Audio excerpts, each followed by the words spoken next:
Yeah. I'm going to call this meeting of the Winter City Council to order at 6:03 on Tuesday, July 20th. And excusing technical difficulties, we're kind of working out our system so we can do both Zoom and in person at the same time. And right away, I want to say thank you to Taylor Bewley from the Winners Express. Without your help, none of this would be possible. So thank you very much. Ashley, can we please do a roll call for the council? Councilmember Anderson, Here.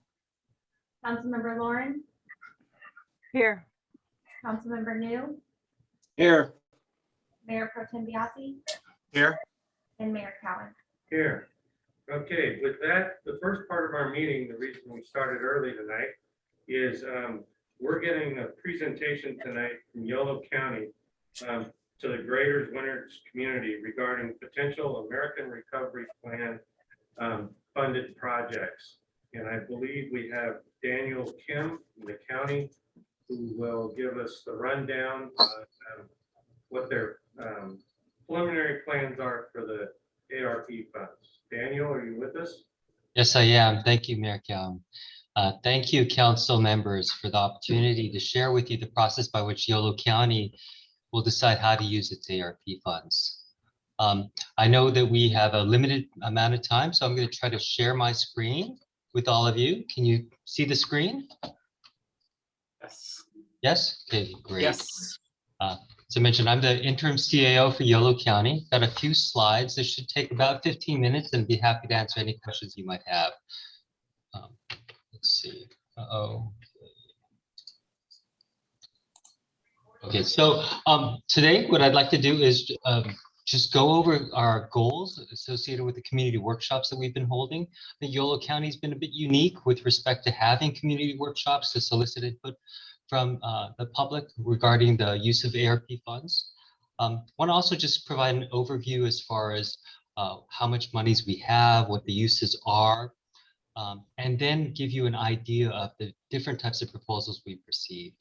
And I'll explain the process by which we've done these community workshops, the breakout groups that we've done, the input that we've received, and then the next steps that we have before the board makes decisions on the use of ARP funds.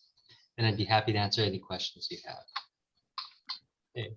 So before I get into all the details, I want to just share with you the timeline. You may be familiar with this already, but as of March 2021, our board provided staff with guidelines on how they would like to see ARP funds used. I will share with you some of those guidelines in a bit. Based on that information, what we did in April was ask our county departments to offer proposals on how they would see the best uses of ARP funds. We gathered that information, and then in May, we got additional guidance from the US Treasury on what allowable uses of the ARP funds would be. At that time, they restricted the allowable uses. So we had to go back to some of our departments to say some of the things that we thought might be eligible are no longer eligible. Shortly thereafter in June, we asked the public for ideas that the public might have on how to best use the ARP funds. We established a website on our county website so that people could look at what the eligible uses were, any additional guidance and tools, and we encourage the public to submit proposals. We've been compiling those proposals and we've gathered them, what we've received as of July 2nd, and we've been conducting community workshops for the past 2 weeks. We've held 3 in-person workshops in Davis, Woodland, and West Sacramento. We're planning on having one a virtual session via Zoom later this week. And we've also conducted these presentations, having one right now with Winters, obviously, but I'll be conducting a similar one in the town of Esparto or later this week. Once we compile all the community input, staff are going to be very busy in the next several weeks to summarize and then make some recommendations before the board in the end of August. And then the board will make some deliberations and ultimately approve the use of the ARP funds for our final approved budget by the end of September. So that's our timeline. As far as the goals of the community workshops we've been conducting, we have three major goals. One is to educate. We want to inform the public on what we're doing with ARP funds, what the allowable uses are. Second, we want to solicit input, get some ideas from the public on how we can best use these funds. And third, make sure that what we do and what the public sees as important aligns with the board's guiding principles and our Yolo County strategic plan, because we really don't want to reinvent the wheel. We have a lot of great ideas in the strategic plan, and we want to focus on those priorities before we set out to do additional goals. As far as the ARP funds, just to give you some larger context, the federal government is granting $350 billion to states and local governments in ARP funds. This is the new deal. It's unprecedented. I don't think we'll see this again in our lifetimes. Of that amount, California will be getting $27 billion, and that's just the state. In addition to the state receiving $27 billion, Yolo County will be receiving $42.8 million. The cities within Yolo County will be receiving a similar amount, roughly $42 million. That's broken out here. And then the educational agencies, the school districts in Yolo County, along with the Yolo County Office of Education, will be receiving roughly $40 million. So combined, all the governmental entities in Yolo County will be receiving roughly $124 million of ARP funds. Now, what is ARP? What can it be used for? Well, there are a number of allowable uses of ARP funds. One is to respond to public health emergencies. So in response to the pandemic, any expense or most expenses would be eligible. Then there are other categories like addressing the negative economic effects of COVID. So we have to identify a nexus associated with what we intend to spend monies on and show that there was some negative or adverse impact associated with COVID. Also, if we do identify a nexus, the amount of monies that we spend need to be reasonably or relatively proportional to the harm generated as a result of COVID. So these are things that we have to consider. We also have to consider infrastructure, what is and isn't allowable. Initially, we thought a lot of the ARP funds could be used for various infrastructure projects, but we've determined that that's not the case now. And we do know that the federal government really wants us to focus on those communities that were disproportionately impacted by COVID. Other uses include premium pay for essential employees or grants to employers. We've heard from the US Treasury that that is restricted though, and there are very limited allowances for these funds for premium pay. There can also be monies for ARP where governments have lost revenue as a result of the pandemic. So for example, hotel taxes, could be other parking revenues and the like that governments lost because of the pandemic. And the US Treasury has specific calculations to determine how much is eligible per county or city. And then as far as infrastructure, we are allowed to use funds related to water, sewer, and broadband. So those are some of the things that we are considering. In terms of the board's priorities, in March, the board identified some of the goals that they had with respect to filtering or prioritizing the proposals. One is they wanted to make very clear that the ARP funds are one time. So the goal is to have ongoing benefit without ongoing costs per se. This is something that the board is very mindful of. Obviously, per the US Treasury, there has to be some nexus to the pandemic, and we need to be able to identify the need, and that should be based on data, informed by data. We also want to maximize opportunities. So to the extent that we can leverage opportunities by maybe braiding funding with other governmental entities or nonprofits or foundations, that would be best. And conversely, we want to avoid duplication. So if some other governmental entity is spending monies on a certain area, we don't want to do the same thing. If anything, we might want to pair up, but we don't want to duplicate efforts. And we also want to be very mindful that whatever we do is going to be transformational. We don't want to just augment here or there, but really see can what we do with these monies make a big difference. And can what we do with these monies link to something that we've already said we want to do with respect to our strategic plan goals? Now, what we've also made sure is with respect to our strategic plan goals, we want to go back to our strategic plan. You can find that on our website. It's a 5-year plan, and we have 5 kind of overarching goals within the strategic plan. And within each of those goals, we have more specific outcomes. So we're really trying to tie those specific outcomes with various proposals that we've received.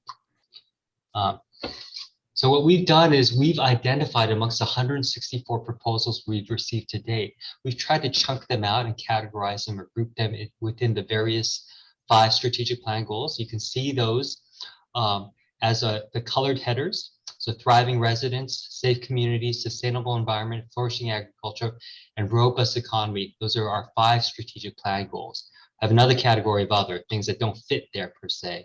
And then within each of those 5 strategic plan goals, we've identified categories of the 164 proposals and kind of grouped them into these categories. And these are 19 different categories that we've identified. Now, I mentioned that we received 164 proposals. Those proposals total over $300 million. Now, we are receiving $42.8 million, which is a lot of monies, but given that we've already received $300 million of proposals, we could only fund 15% of the proposals we receive. So we are going to have to do some effort to really prioritize what we want to spend the monies on. We do know that a lot of the proposals that we did receive, they're not going to be eligible for ARP funds. Also, not all of them are going to align with the board's guidance, and not all of them will align with their strategic plan. That said, there are going to be a number that fit all these categories. And some of the notable project categories we've identified that seem consistent with the allowable uses of ARP, some of the board's priorities, and also consistent with the strategic plan include these areas: homeless, housing related issues, childcare, mental health, behavioral health, rural water and sewer systems, and climate action. But again, just with respect to these ideas, you can see that that adds up to roughly $200 million worth of proposals. This page gives you kind of an example of, we have 18 pages that look like this. This is one of 18 pages of our summary of the different proposals we've received.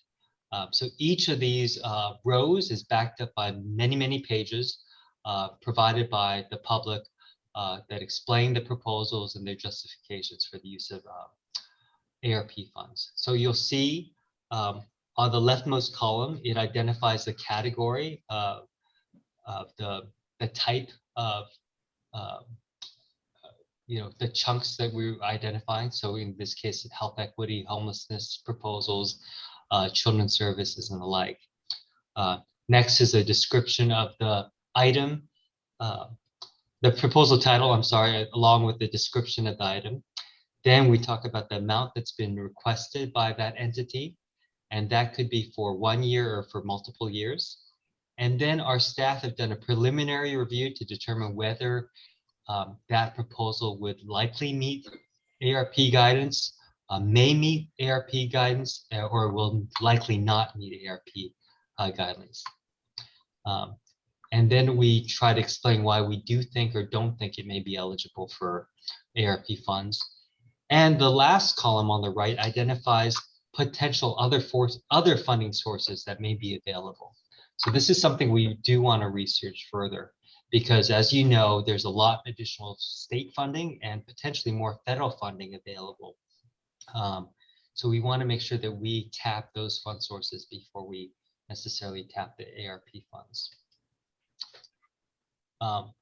Want to just share with you, we've done these breakout sessions with the community groups. to really ask them some questions. What we've done in these hour-long facilitations is ask the participants how they would spend the $42.8 million. Ask them to divide up all the categories within a pie and see how they would break out the funds, and then talk to their colleagues or their table mates to get a better sense from each other how they would break up the funds and why. And so that we've asked them 3 key questions. Why did you prioritize what you did? And what are the impacts from COVID, and how did the spending that you've proposed address that? And is there anything that we didn't include or anything you didn't see in the 164 proposals that we might want to add? And then we concluded by sharing with the public some of the considerations that the board's going to have to make and that the staff are going to have to make before we make recommendations before the board. First, obviously, is the proposal really eligible for ARP funds? And this is something we're going to have to really think about because we don't have specific guidance yet. So we are going to have to get some additional information from the Treasury on that. Also, is there another fund source that could potentially pay for these proposals? We want to look into that. And is this a priority relative to the other needs that the community's identified? Given we have over $300 million of proposals, we're really going to have to drill down on that. And then if this is an important need, it is an eligible expense, but is this something that the county should pay for? Or should it be ratepayers? Or is this very specific to a city or to a school district? We want to investigate that further. And similarly, if it is something that maybe a school district or city could or should fund, is this something that we'd want to partner with another governmental entity on? Also, is this going to be transformative?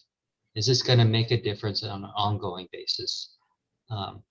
And if it is transformative, is this something that we can collectively pull off within the next 3 years?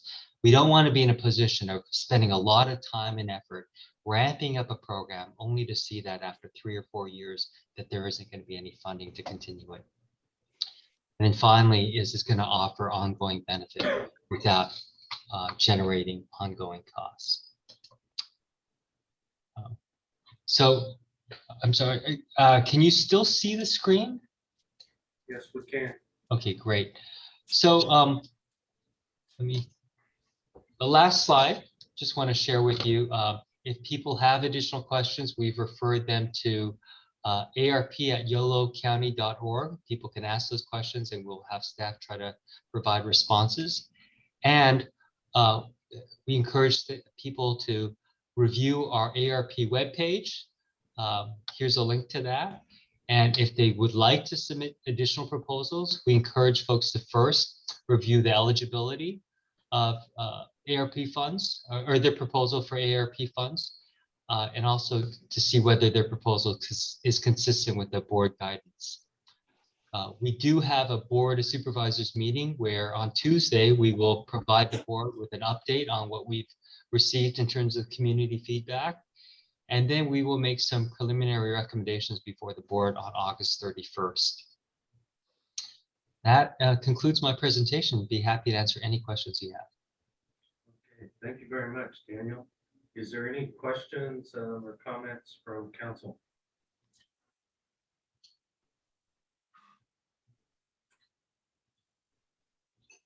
I would make a comment only after hearing from the public. All right, hearing that, is there any public comment on the item? Ashley, do we have a hand? Written comment? I see Sally Brown. Okay. Sally, Sally, you're muted. Hi, my name is Sally Brown and I live at 24 East Main Street in Winters. And I'm not sure if all the Winters City Council members know that I am a First 5 YOLO commissioner representing District 2. I have served on the commission since 2017 and I'm currently on the executive board. As a First 5 YOLO commissioner and evaluator of social service programs, I believe that in our community, families with very young children were especially impacted due to the COVID-19 pandemic. Many of these families experienced lapses in healthcare, including prenatal care and child visits. They had declines in mental health, financial strain, parental stress, and social isolation. Adverse effects have been pronounced in the most vulnerable populations, exposing the need for greater community supports. These vulnerable populations include women, people of color, and children who have been disproportionately affected by the pandemic. During the COVID-19 pandemic, prevention efforts were curtailed, whereas crisis response, understandably so, was prioritized. We believe that that could have created downstream consequences for children and more intractable and more expensive problems moving forward.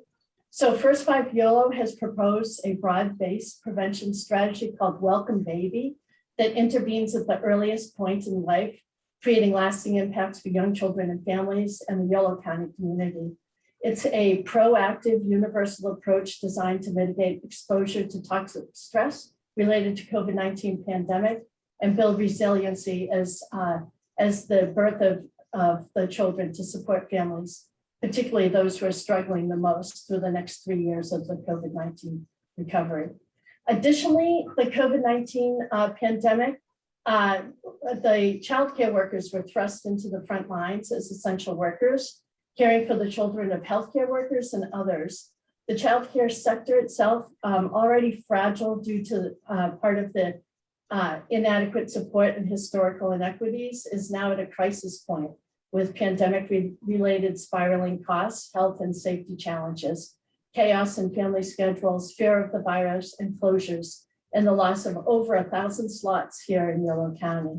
So to address this, First 5 YOLO has also proposed a 4-part child care recovery package to support and incentivize increasing capacity, provided needed health and safety items, help stabilize providers who have performed as emergency responders during the pandemic and remain open currently, and assist in bridging the childcare gap for CalWORKs families who fall off of aid, have unaided household members, or who are just outside of eligibility. So we're hoping that the County Board of Supervisors looks favorably on these 2 proposals, which we believe could be appropriately funded under the American Rescue Plan. And I'm here today to ask the Winter City Council members to also support our request to assist our families with young children and childcare workers who we believe were disproportionately impacted by the pandemic. Thank you. Thank you, Sally, and thank you for all your time on the First 5 Commission as well. We appreciate that. And by the way, you're mighty good with animals. I've never seen a squirrel sit that still for that long. Ashley, do we have any other comments from the public? I see Matthew Hansen with a hand up. Okay, welcome, Matthew. Thank you, and good evening, Mayor Cowan and members of the Winters City Council. My name is Matthew Hansen, and I am a Winters resident and have long been engaged in increasing food security for our neighbors who are struggling to make ends meet. I've also seen the mayor and council members volunteering at food distributions and with grocery home deliveries. So I know you're well aware of the high levels of food insecurity in our community during the pandemic and even before the pandemic. I feel strongly that the nutritional and other basic needs of historically disadvantaged residents should be prioritized. In addition, I feel projects should be prioritized that not only meet current needs, but will also continue to deliver benefits long after the pandemic is over. I agree with our president and many others who that we should strive to build.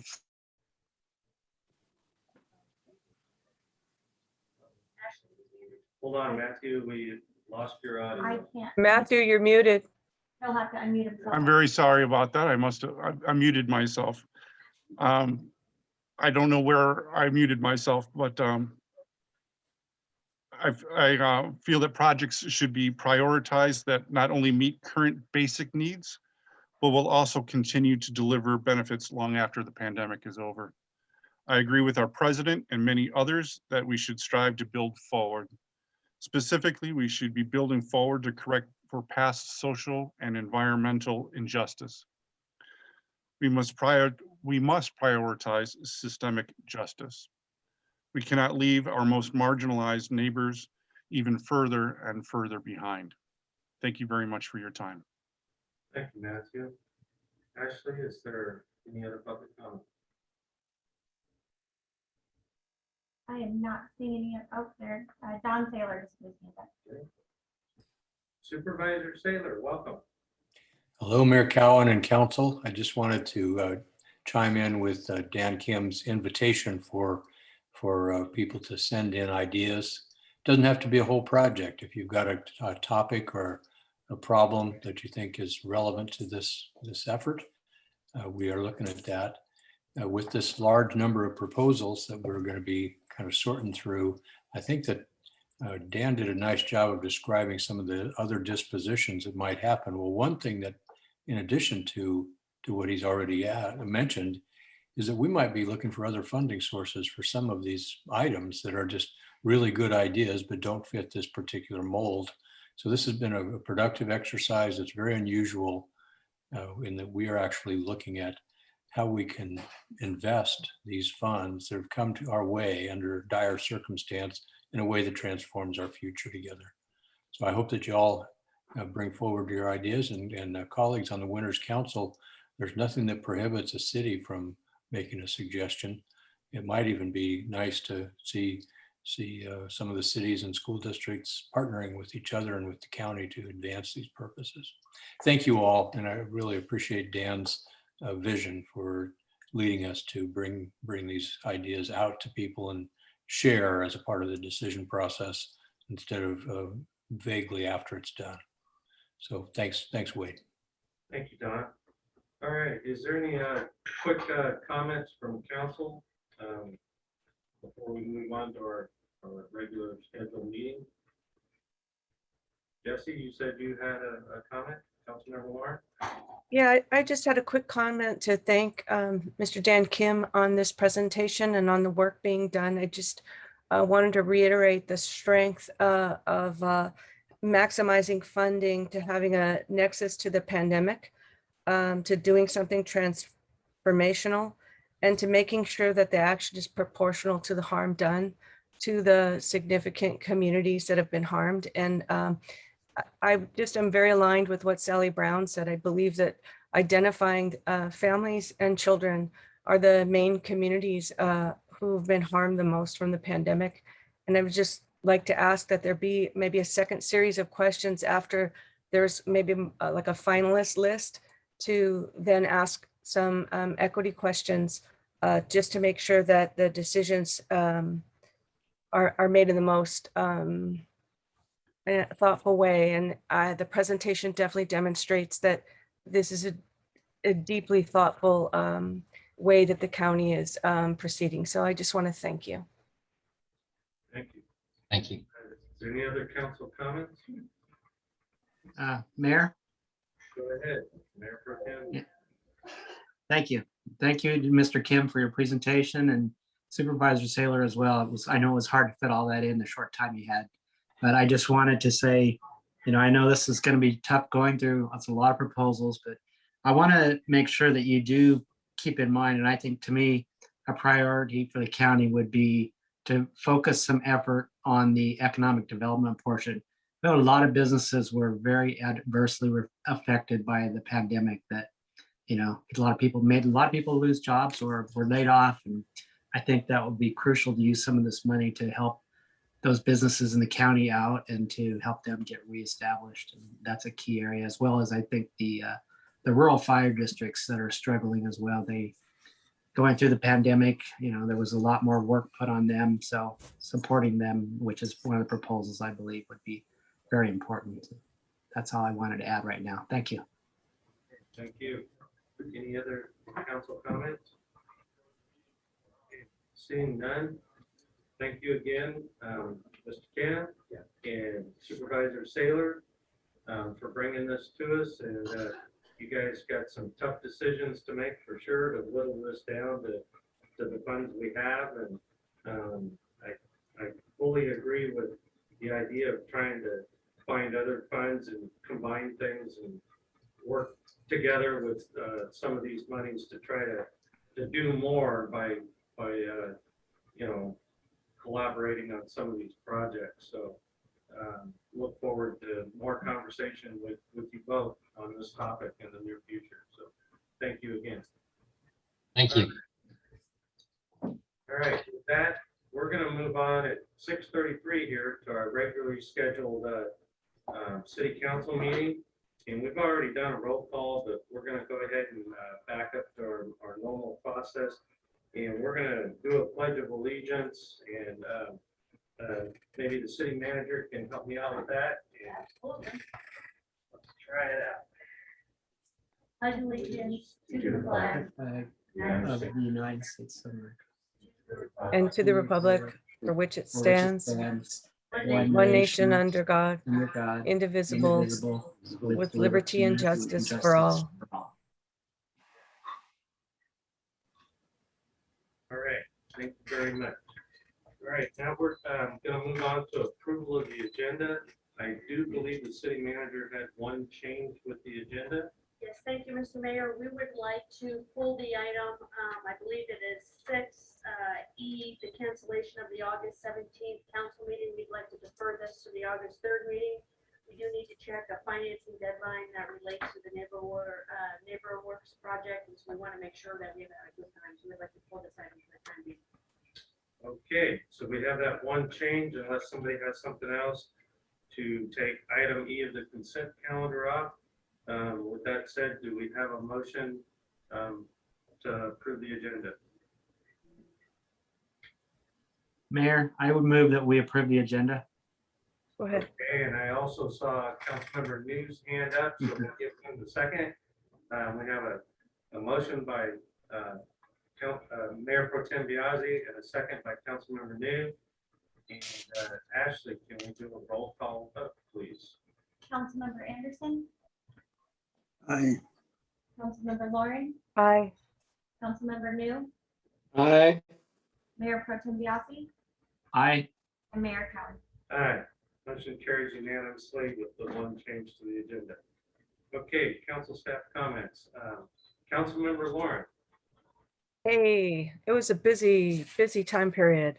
And after the last meeting on July 8th, I spent most of my day doing interviews for the new executive director for Yolo County Transportation District, followed by a closed session meeting and a Valley Clean Energy Board meeting.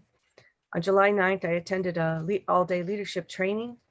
On July 12th, I chaired the Sacramento Valley League of California Cities meeting, in which we focused and talked about council norms and bringing back ideas of council norms for a future meeting. On July 12th in the evening, it was my last Yolo County Transportation District meeting as chair. And it was also followed by closed session. July 13th, I listened to the Farmstead Neighborhood Workshop Zoom. On July 14th, I flew to San Diego and participated in the League of California Cities board meeting, where the board worked really hard on revising our bylaws to reflect more diversity and equity across all programming. I returned on the evening of the 16th.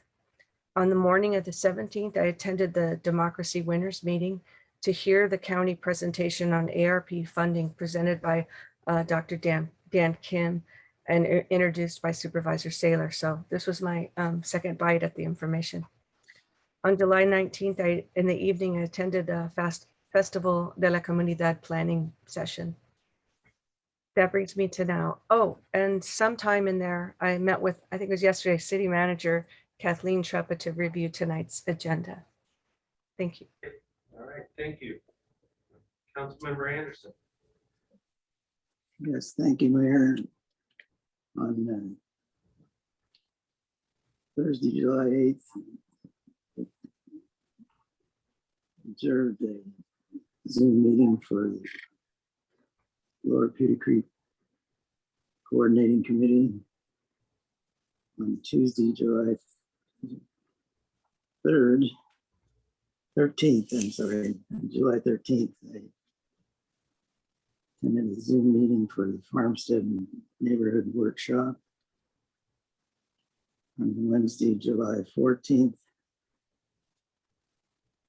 attended a Zoom meeting for the Yolo Solano Air Quality Management District. And Monday, July 19th, at a Zoom meeting with Kathleen Treppa, City Manager, reviewing for tonight's meeting. And that's my report.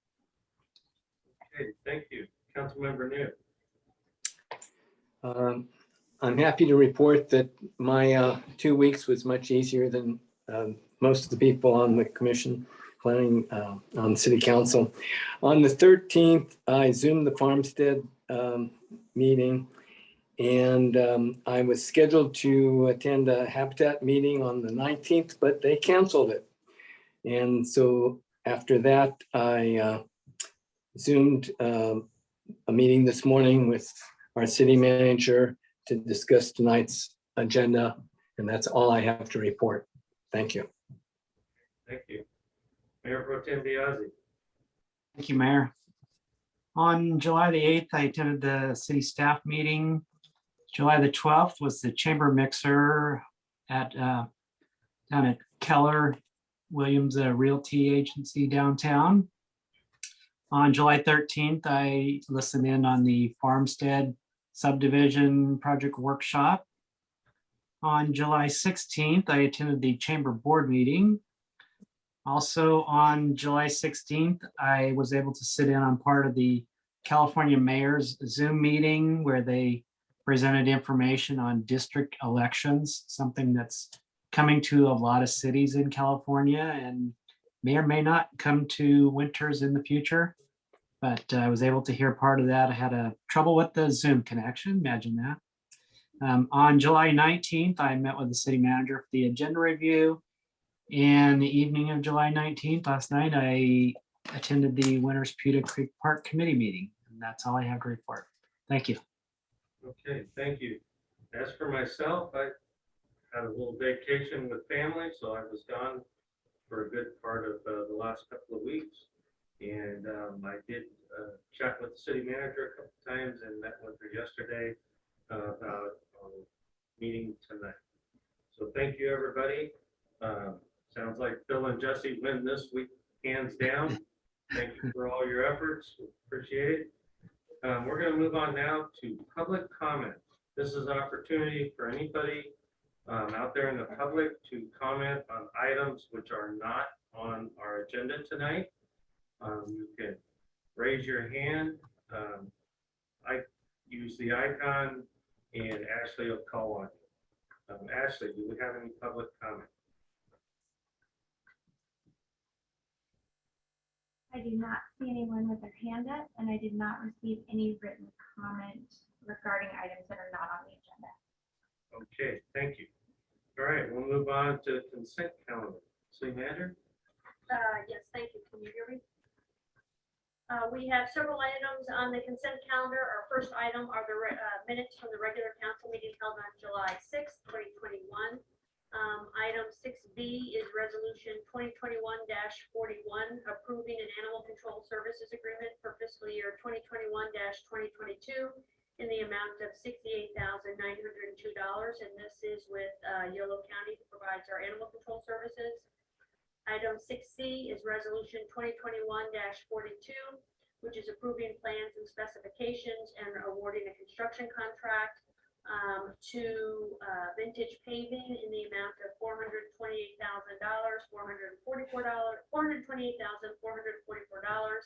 for our summer street rehabilitation program.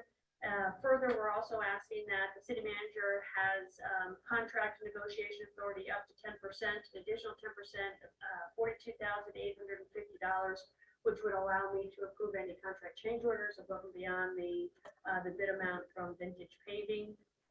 Item 6D is resolution 2021-43. That's the final acceptance of the off-site improvements for Blue Mountain Terrace.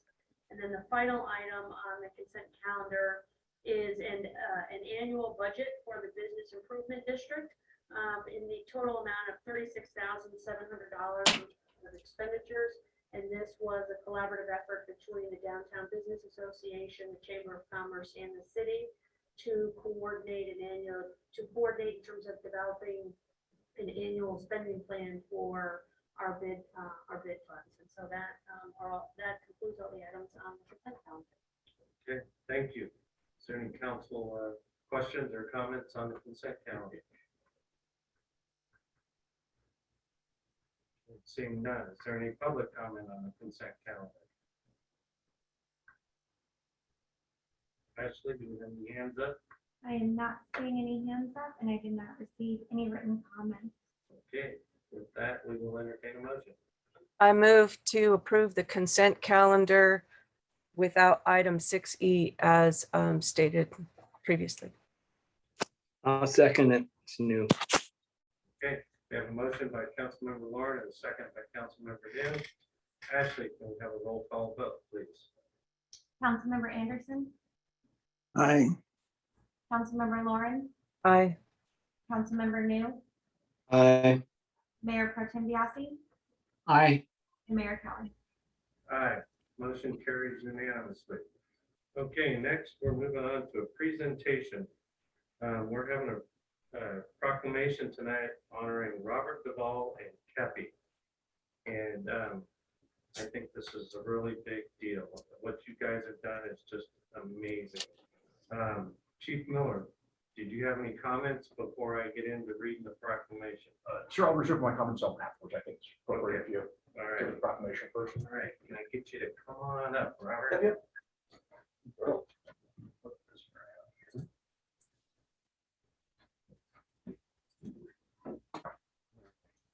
If we stand here, everybody can still see us. This is a proclamation of the City Council of the City of Winters honoring Robert Duvall and Kepi for their service. Whereas on September 3rd, 2013, Robert Duvall began volunteering with the City of Winters as a chaplain. And whereas on January 1st, 2016, Robert Duvall and stress pheromone detection canine Kepi went into service as a state certified crisis intervention team, the first such canine team in the United States to be sponsored by a law enforcement agency. And whereas Robert Duvall and Kepi were requested to represent the Winters Police Department and speak about their unique program at the 2019 International Conference of Police Chaplains in Wichita, Kansas. And whereas Robert Duvall received the life-saving award from the Winters Police Department in 2014 for providing life-saving CPR. And whereas Robert Duvall and Kepi assisted CAL FIRE with peer support in the communities affected during the Tubbs Fire, the Carr Fire, the Camp Fire, Kincaid Fire, and the LNU Lightning Complex Fire, and I know many more. And whereas over the past 8 years, Robert Duvall and Kepi have assisted the Winters Police Department, Winters Fire Department, and other Yolo County public safety agencies in hundreds of death notices, special events, and critical incident debriefs, thousands of wellness visits, and volunteered over 12,000 hours of service, being recognized as the 2019 Kaiser Foundation First Responder of the Year. And whereas through Robert Duvall's skills, dedication, and empathetic nature, he and Kepi were an integral part of the Winters Police Department and Winters community. Now, therefore, let it be proclaimed that the City of Winters extends to Robert Duvall its most sincere appreciation for his service and dedication to the Winters community upon his retirement from volunteer service. And be it further proclaimed that the City of Winters extends its best wishes to Robert and Kepi. We can't thank you enough for everything you've done. I've often said that Winters is the center of the universe. And with what you've done with Kepi, you've proved that, because this was so unique, what you did and what you've done for so many hours, that, you know, you went back to Wichita and you told me about when you presented to them this idea, and you actually got calls from other countries. So this is pretty much a one-of-a-kind thing that now people all over the world are looking into this type of program. And, we're very, very honored to have had you as part of the Winters community. Thank you. Thank you so much. And good luck on your retirement. You too, Kathy. Oh. Enjoy your retirement. Kevin's Although living we large. are not, I would say we're not 100% retired yet. The chief and I discussed this on my way out on the 29th, but I am going to still serve this community in a need of, anytime there's a need.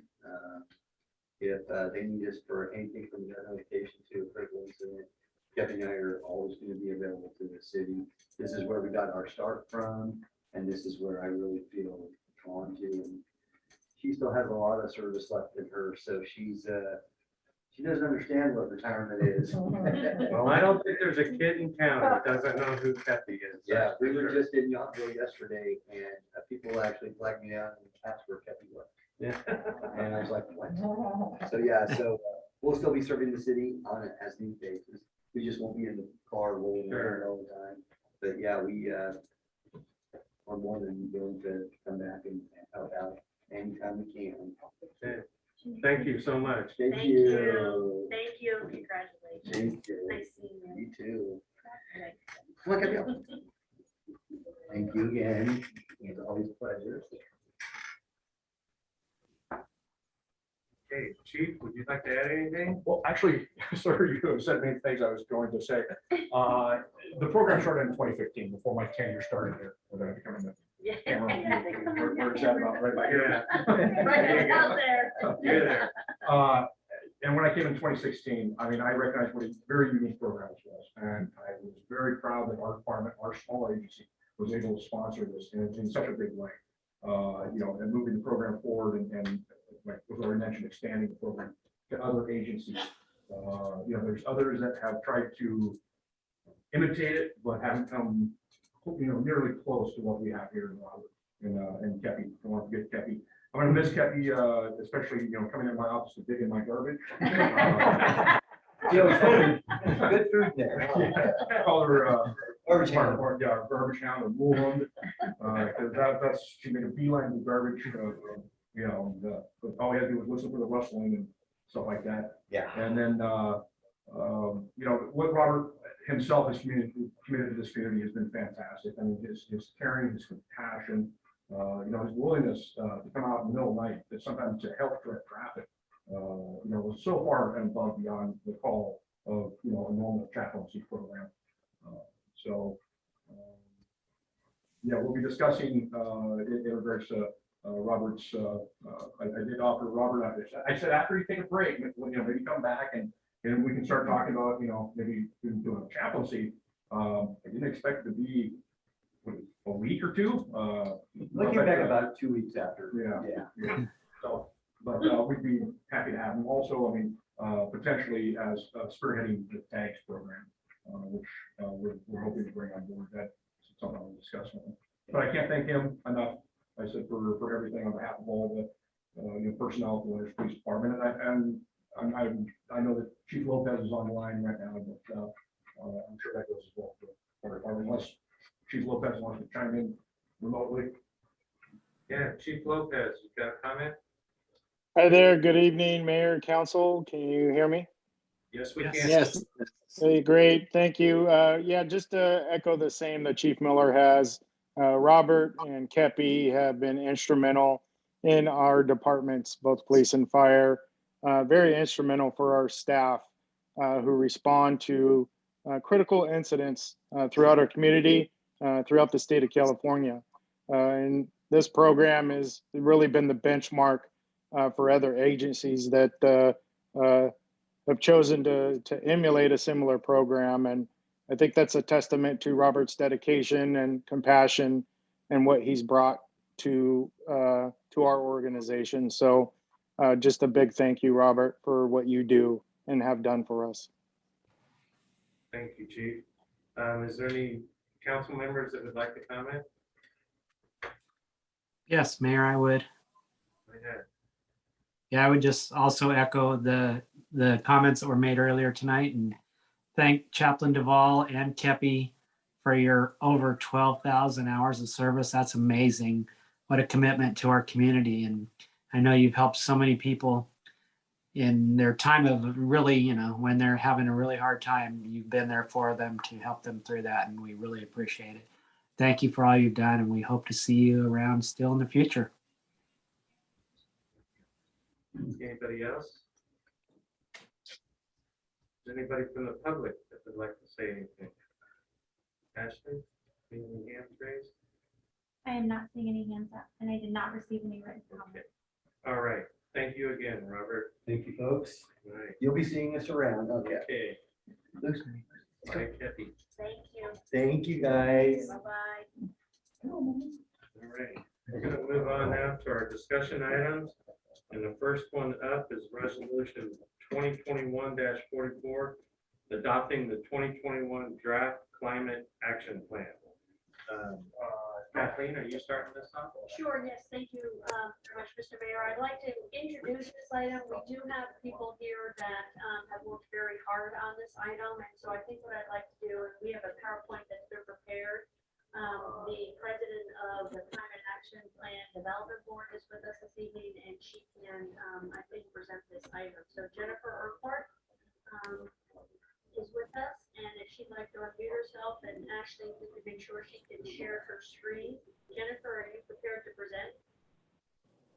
I am, yes, thank you. Thank you.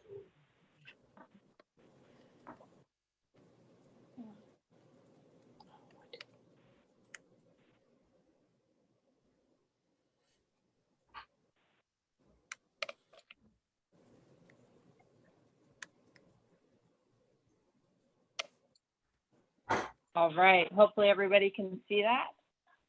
Yes, thank you. All right, thank you, and thank you for having us here tonight. I have most of the team with us for moral support and to add in, and I know several of you have seen this presentation twice, maybe 3 times now, but we will continue on. So we are the Winters Climate Action Plan Development Board. We were formed back in 2020, and our first meeting was on March 17th, I believe, literally the day things went into shutdown. And we ran through February 25th of 2021, and we have yet to meet in person. So we did all of this work virtually using Zoom. Just a little fun fact to introduce ourselves. The team was myself, the chair, Ken Britton, vice chair, he is here. Gar House is here tonight, and then Sean Yarns, who I do not believe is with us this evening. Moving on is just a brief introduction of who we are. I'll start with myself, and then I'll let Ken and Gar introduce themselves. I'm Jennifer Urquhart, chair of the board. By degree, I'm an aeronautical engineer, and I'm the current engineering site lead for Collins Aerospace in Fairfield. I have a strong passion for the climate, and I've worked to create a fully electrified house powered off of solar. And when this opportunity came to be part of the board for Winters Climate Action Plan, I thought it was a really exciting opportunity and something very valuable for the community. I'll go ahead and let Ken introduce himself. Yeah, hi everyone. Thanks to the council and everyone. I also heard about this and thought it was a wonderful opportunity. I was really pleased that Winters was doing this and looked over what was already done and thought there was room for improvement. And I'm as it says, a neuroscience professor, but I kind of consider myself a polymath and a conservationist. And I live off of Poudre Creek. I'm on the Poudre Creek Council's board as well, and interested in all things conservation and in the nexus between conservation and community. And I love the town of Winters and think that it's just a marvelous place to be doing this kind of thing and, you know, embodying the idea of thinking globally and acting locally. Thanks. Okay, thanks, Ken. And Gar, would you like to go ahead and introduce yourself? Hi, everybody. I'm Gar House, and I am also very pleased to have been given the opportunity to serve on this really quite immensely important board. It's in a really radically new and important area for all of us to start thinking about. I don't think that there's anything as critically important anymore as climate change. The issues we're facing are really growing every day and becoming immense, really. So it's important that we stay on it. As it says, I'm a retired ecosystem ecologist, and I'm very active with the Rotary group here in town. In fact, I'm the president this year. And I enjoy woodworking as well. I've met a lot of different people in that area. So, and I'd just like to add that Winters is a really remarkable little town with tremendous, I think, depth, intellectual depth, and just wonderful people who are more than willing to get together and do things and tackle things, especially really difficult issues such as this climate, the challenges we're facing with climate. So thanks for the opportunity to be here and to serve the city of Winters. All right, thanks, Gar. And then Sean Yarns was also a key member of the team. She is not with us tonight, but she has a PhD. She's a crop geneticist, sorry, and food security consultant. So what did we do? What was our purpose? Our purpose was to advise the development of a climate action plan for the city of Winters. This involved reviewing and merging existing documents into a single CAP document. There were many documents provided to us by the city of Winters, including some old studies that had been done quite a few years back, and a draft plan that was back from 2012. So we were taking these materials and combining them into one action plan. We were also tasked with working with the city and staff consultants to generate the draft CAP, to include recommendations, policies, and programs towards the development of the CAP, conduct community outreach forums, collect feedback, and perform outreach about the CAP. This proved itself to be a little difficult with the pandemic. Develop recommendations on the, is there a question? Okay, sorry, I thought I heard somebody. Develop recommendations on the integration of the CAP into the other general plan elements and policies, prepare recommendations on an overall implementation plan for the CAP, and generate roles, tasks, duties, and a work plan for the establishment of an ongoing climate action commission. Our deliverables were a detailed, is actually the Winters Climate Action Plan, which is a detailed and strategic framework for measuring, planning, and reducing greenhouse gas emissions and related climatic impacts for the city of Winters. This plan included 6 detailed focus areas with application strategies.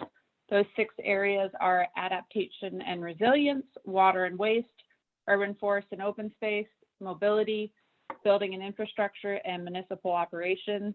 The approach we took in developing the climate action plan is some of the documentation we had gave very specific targets for areas and businesses to reduce greenhouse gases and for the city itself. We found that as we were looking through the documentation, seeing that it was outdated, seeing that the legislation is changing yearly, monthly. There were changes that happened while we were in the process of writing the climate action plan, that it was a little challenging to try to put hard requirements on what these reductions would be because things are changing so rapidly. So we focused more on creating strategies for how to become a greener city and reduce greenhouse gas emissions in not just daily life for each individual, but how businesses can incorporate them, and then how the city itself can incorporate them. The second deliverable we had is a Winters Climate Action Commission plan, which consists of an introduction, mission, membership structure, and duties. And I think we'll dive more into that one a little later in the meeting this evening. So for the Winters Climate Action Plan, what are the most important takeaways? So number 1 being supporting Yolo County's goal to be a carbon neutral by 2030. The science and regulatory landscapes surrounding climate change are constantly evolving. This is a source of ideas that can be flexibly implemented in the context of city planning.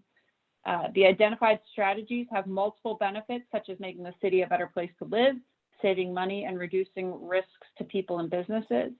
And many of the social and cultural values that make Winter such an attractive place to live and work will be enhanced by adoption of an inclusive, less carbon intensive approach to life in the local economy.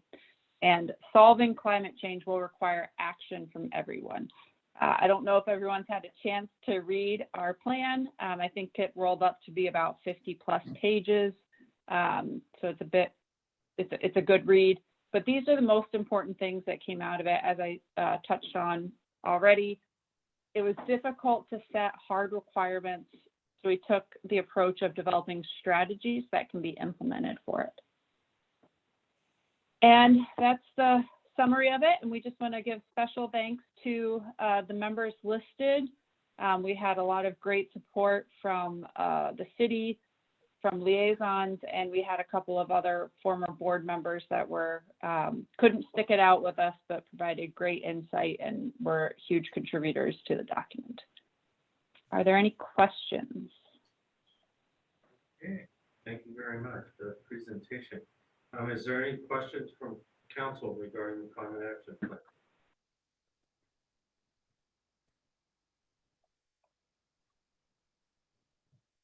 Is there any public comment? I see Jesse with her hand up. Oh, okay, Councilmember Lauren, go ahead. Based on, first, I just want to thank you for the introduction. I really appreciate the work that you've done. My first question just would be that, would you say that this is a living document because of the changing targets and the ongoing changes in legislation? I would say absolutely. We can't predict the future, so it needs to be a living document. It's also why it ties to creating a commission that can use the document as a guidance and be the governing body for the document and updating it as the rules and regulations change and as Winters really solidifies its path for the direction it wants to take. I don't know if Gar or Ken would like to add anything additional in that.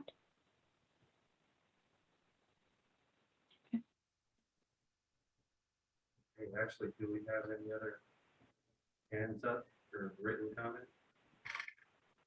I'm not seeing any hands up, and I did not receive written comment on this item. Okay. All right. Well, I think we're being asked to approve a resolution here adopting the climate action plan. If there's any other questions or comments, Councilmember Lauren. I would move to approve the item, to approve the climate action plan.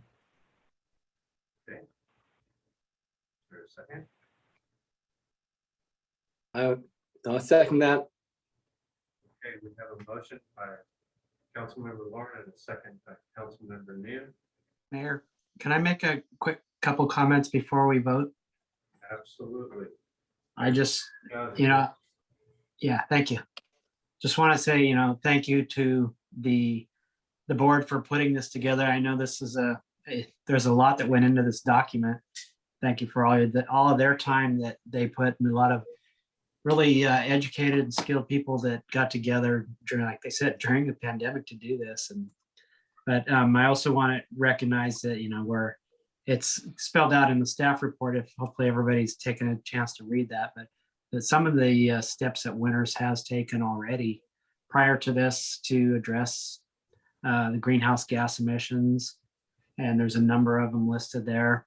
I think one of the big ones that hasn't been mentioned very much is our economic development.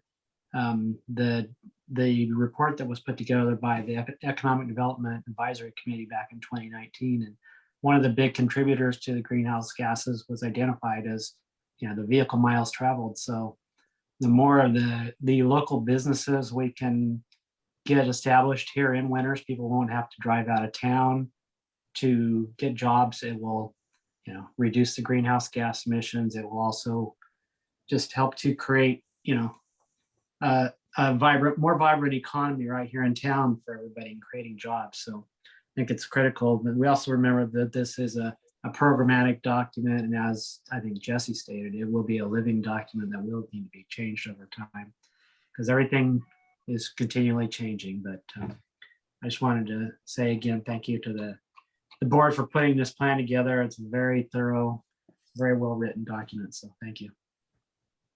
Agreed. Thank you, Mayor Pro Tem. Okay, Ashley, can you go ahead and do a roll call vote, please, on approving the climate action plan? Councilmember Anderson, You're muted, Harold.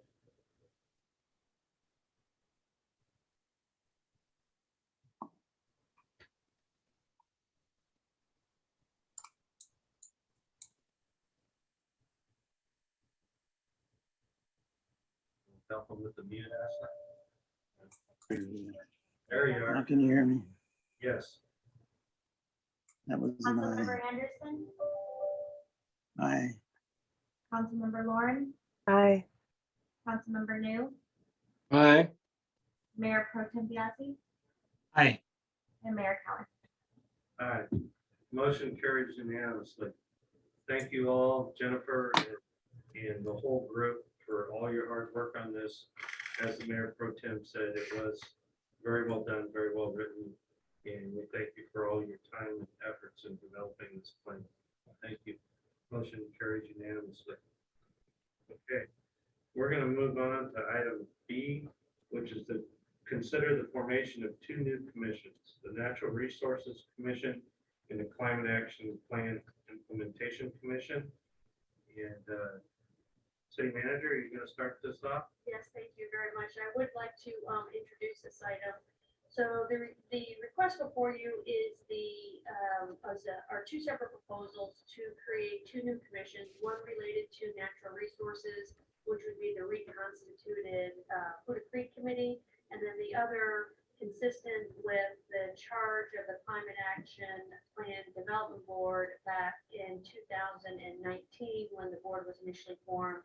The Climate Action Plan Development Board has outlined a proposal for a climate action commission or a climate action plan implementation commission. So with your approval, I'd like to ask that each one of these entities present their proposal to you, and we can talk a little bit more about why I'm bringing these both together, because they are both proposals related to two new commissions. In order to facilitate that dialogue, we put them into the one staff report. And then I can explain when they presented their proposals, how the process might work, depending on which way the council would like to go with regard to each of these two commissions. So if you don't mind, if Jennifer is still there, Jennifer, you can present the proposal from the Climate Action Board with regard to a new standing commission that's related to climate action. That would be helpful. And then we have a presentation from two members of the Huda Creek Committee regarding natural resources. Okay. All right. Jennifer, are you still with us? I am, and I can share the second presentation.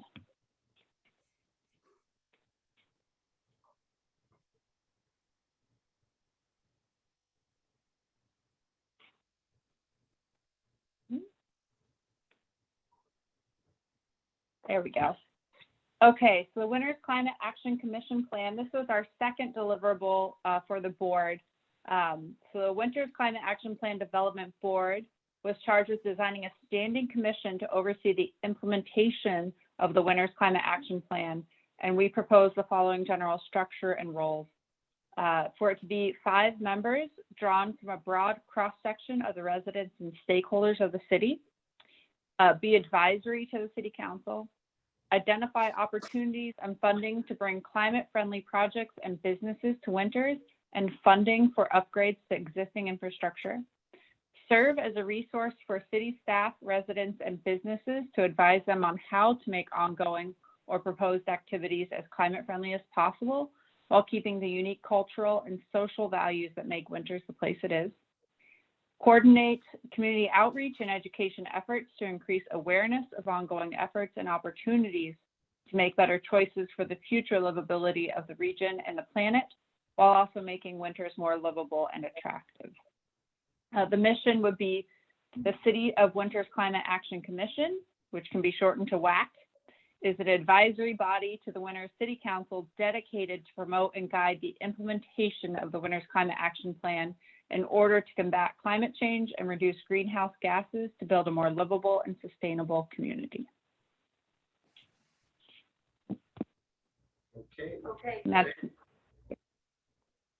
So concurrent with while the Climate Action Plan Development Board was working concurrently at the same time, the Putah Creek Committee was also working to redefine an ongoing role as an advisory body to the City Council, because most of the work that they had been assigned back in 2006 was substantially complete, and with council concurrence from last fall, I believe it was, there was an ad hoc group that spent some time talking about how they could continue to provide expertise and guidance and services to the staff and the community and the city council. And so I believe we have Kate Laddish and Eric Larson who are prepared to present the proposal from the Putah Creek Committee. And I'm not sure which one's going to take the lead. Is that you, Kate? Terrific. Yes, I'll go ahead and start. And so thank you so much to Kathleen for the introduction and to council for this opportunity. And let's see. And I believe, Ashley, do you have those slides to share?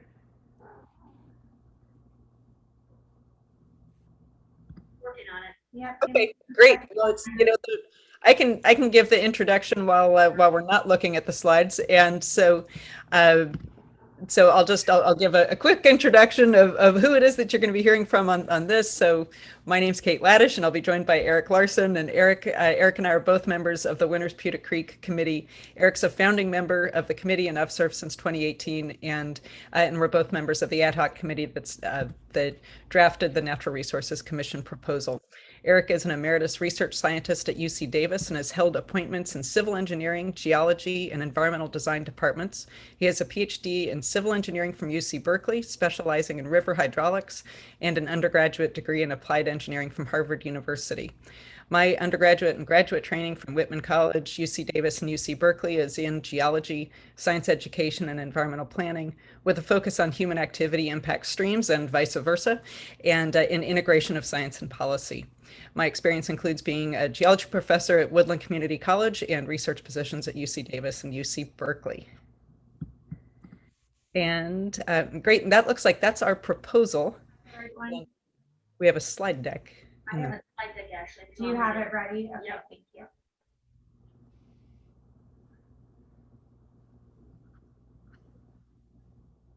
Oh, but you know what? I don't have it on the right computer. I'm sorry. That was my issue. Let me get back in there.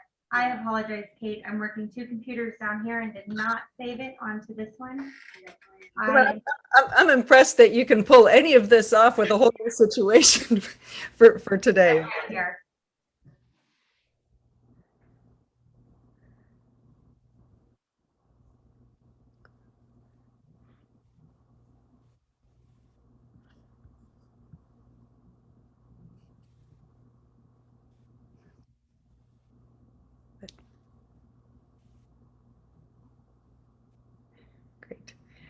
If you like, I can go ahead and just give the information from the next slide, and then we'll kind of catch it up as we get there, if that works for you. Are you guys seeing this or no? It's blank, yeah. Okay. Because I have it up. Let's see.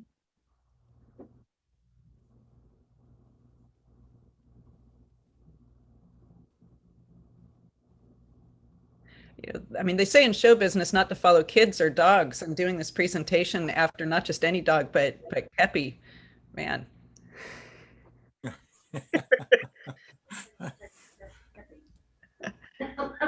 I think Kate to look for the presentation. I have it up. It says my share is paused, but it won't let me resume. Yeah, Kate, we're sorry. I can't call it up either.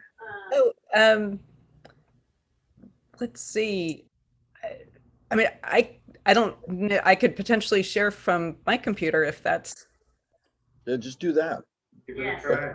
If that works. All right, let's see. Let me get the right application there.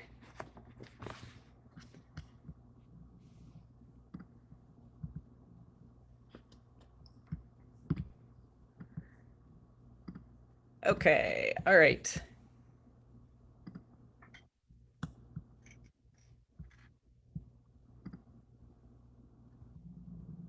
There we go. Success. All right. There you go. So, Thank you. so what are you seeing? I probably need to put this into presentation mode, I think. Start your slideshow and then you'll be all set. Yeah, we see it. It looks great. Here we go.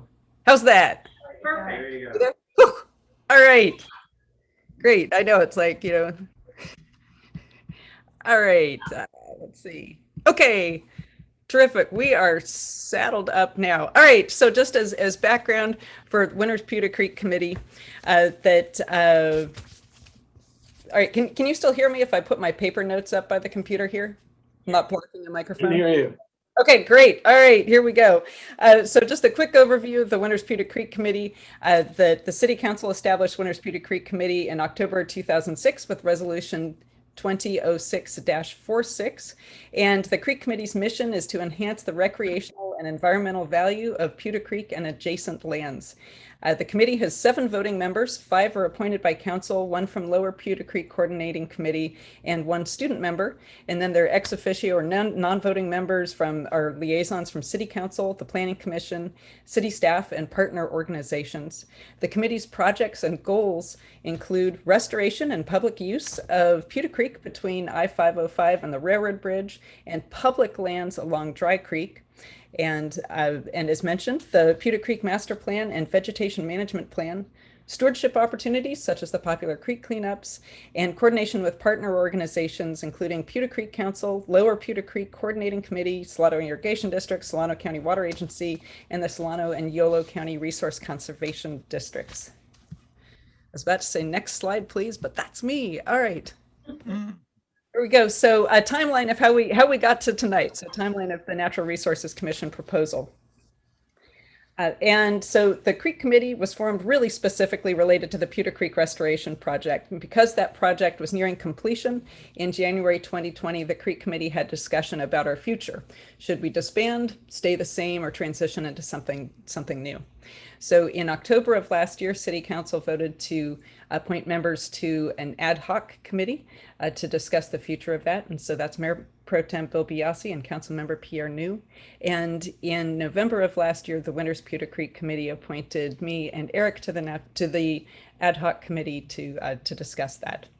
And the ad hoc committee met in January of 2021 and decided that really the best option would be to transition to a Winters Natural Resources Commission, and we drafted a proposal.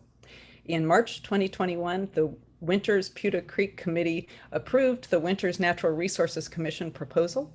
And in April of this year, the Creek Committee had a special meeting to discuss whether or not what our thoughts were about combining this proposed commission with the proposed Climate Action Commission, and unanimously affirmed our choice to have separate commissions. And then that leads us to tonight with the proposal for the Natural Resources Commission coming to council. And now I'll turn it over to Eric for the introduction to the proposal for the next commission. Thank you, Kate, for tossing me the ball. We've done this for a long time together. Back to UC Davis a long time ago. Thank you very much to everyone on the council for the support you've given over the years and for just helping us along. And we hope that what we're presenting today will be continuing the help that we've given. So I'll just go on to looking at the slide. We developed what we tried to do is develop a mission statement that would be all inclusive and some guiding principles.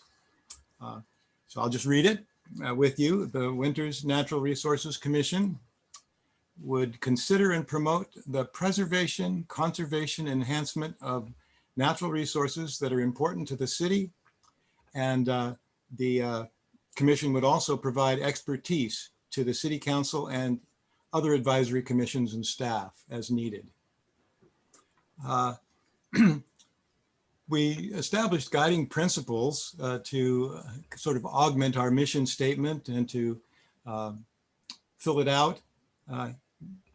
We see the commission as something that would serve the city and related organizations as a source of scientific expertise and technological expertise. It would consider any questions that might arise from the city organizations and would serve as a source of information to those organizations. The next slide, please. Oh, how efficient. Thank you, Kate. Excellent. I think we've done this before too. So the Resources Commission overview, the commissioners, I think I know our proposal from last night's meeting is that we would continue with the same members that we currently have on the Winters Poudre Creek Committee, who've been working successfully together, and we would continue with that at the beginning. But it is composed of people who have expertise and interest in the natural resources that are of interest and importance to the city. And as it says here, we would be then available to advise and to provide information related to natural resources and decisions that might need to be made by the city and its related staff and organizations.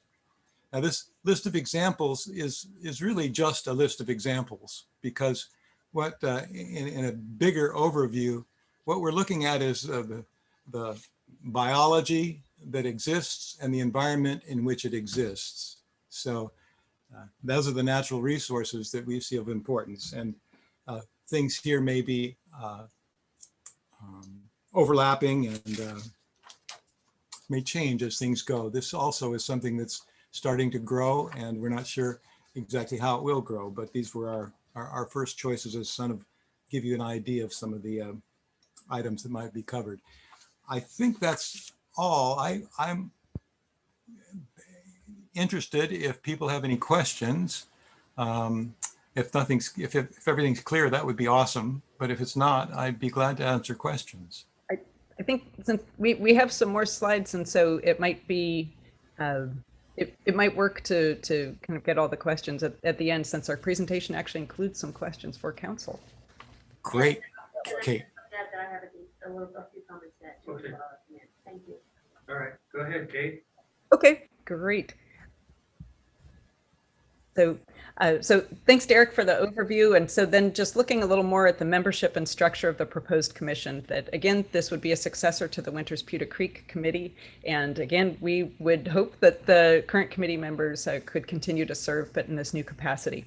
So we see there being 7 members and have them appointed by City Council for 4-year terms.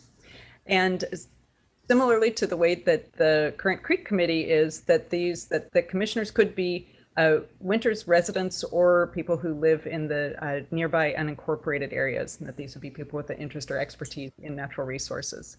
We would hope that there would be non-voting liaisons from City Council, Planning Commission, and the proposed Climate Action Commission. And that the new commission could continue to receive project-based updates from partner organizations and presentations to enhance the commission's knowledge. And that all of this would be for the purpose of making recommendations about the protection, preservation, conservation, enhancement of Winters natural resources.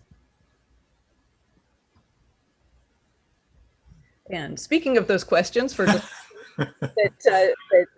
some of what came up, well, I'd say that the ad hoc committee and the Creek Committee covered a lot of ground, but there's definitely material for council to get into now. And so one of the things that we want to make sure about is that we go into this with council, staff, and the new commission, having a clear understanding of what the commission's role would be and its place within the city structure, and establish some clear channels of communication. So in other words, how could the commission best serve the city, and how will projects go to the commission, and how will information go from the Natural Resources Commission to the rest of the city?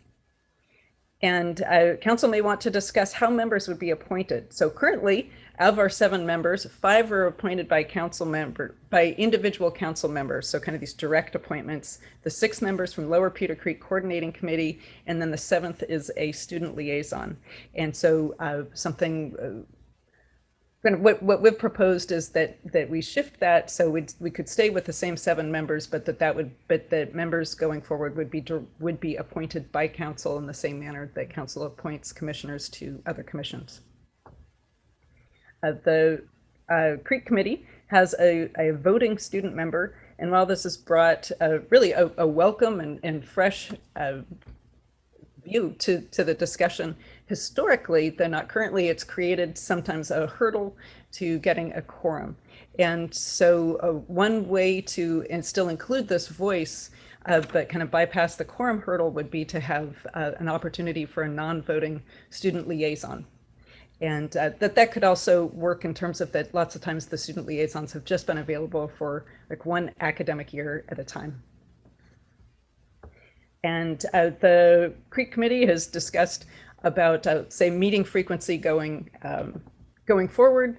And so we think going back to monthly meetings would be good. The CREEK committee had actually kind of dialed back to meeting every other month, although we've started meeting monthly recently. Some of the other questions to look at would be with the having non-voting liaisons from the partner organizations. The CREEK committee has been a really good forum for bringing people together who are working on these projects. And so we would hope that that would be something that could continue.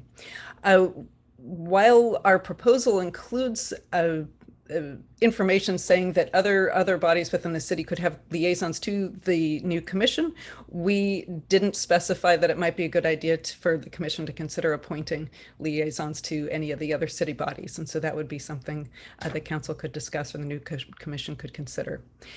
Something that could be different that council should that we think council should consider would be the scope of this. The CREEK committee's been really limited to the city-owned land, to the public land along Pewter Creek and Dry Creek.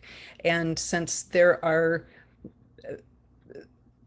with this part of the scope would be larger, are we also talking about, if the city has questions about projects that are coming forward that are on private lands or something, that would there be a way for that to come to the commission? And if so, that would kind of move the scope away from just strictly discussion about public lands.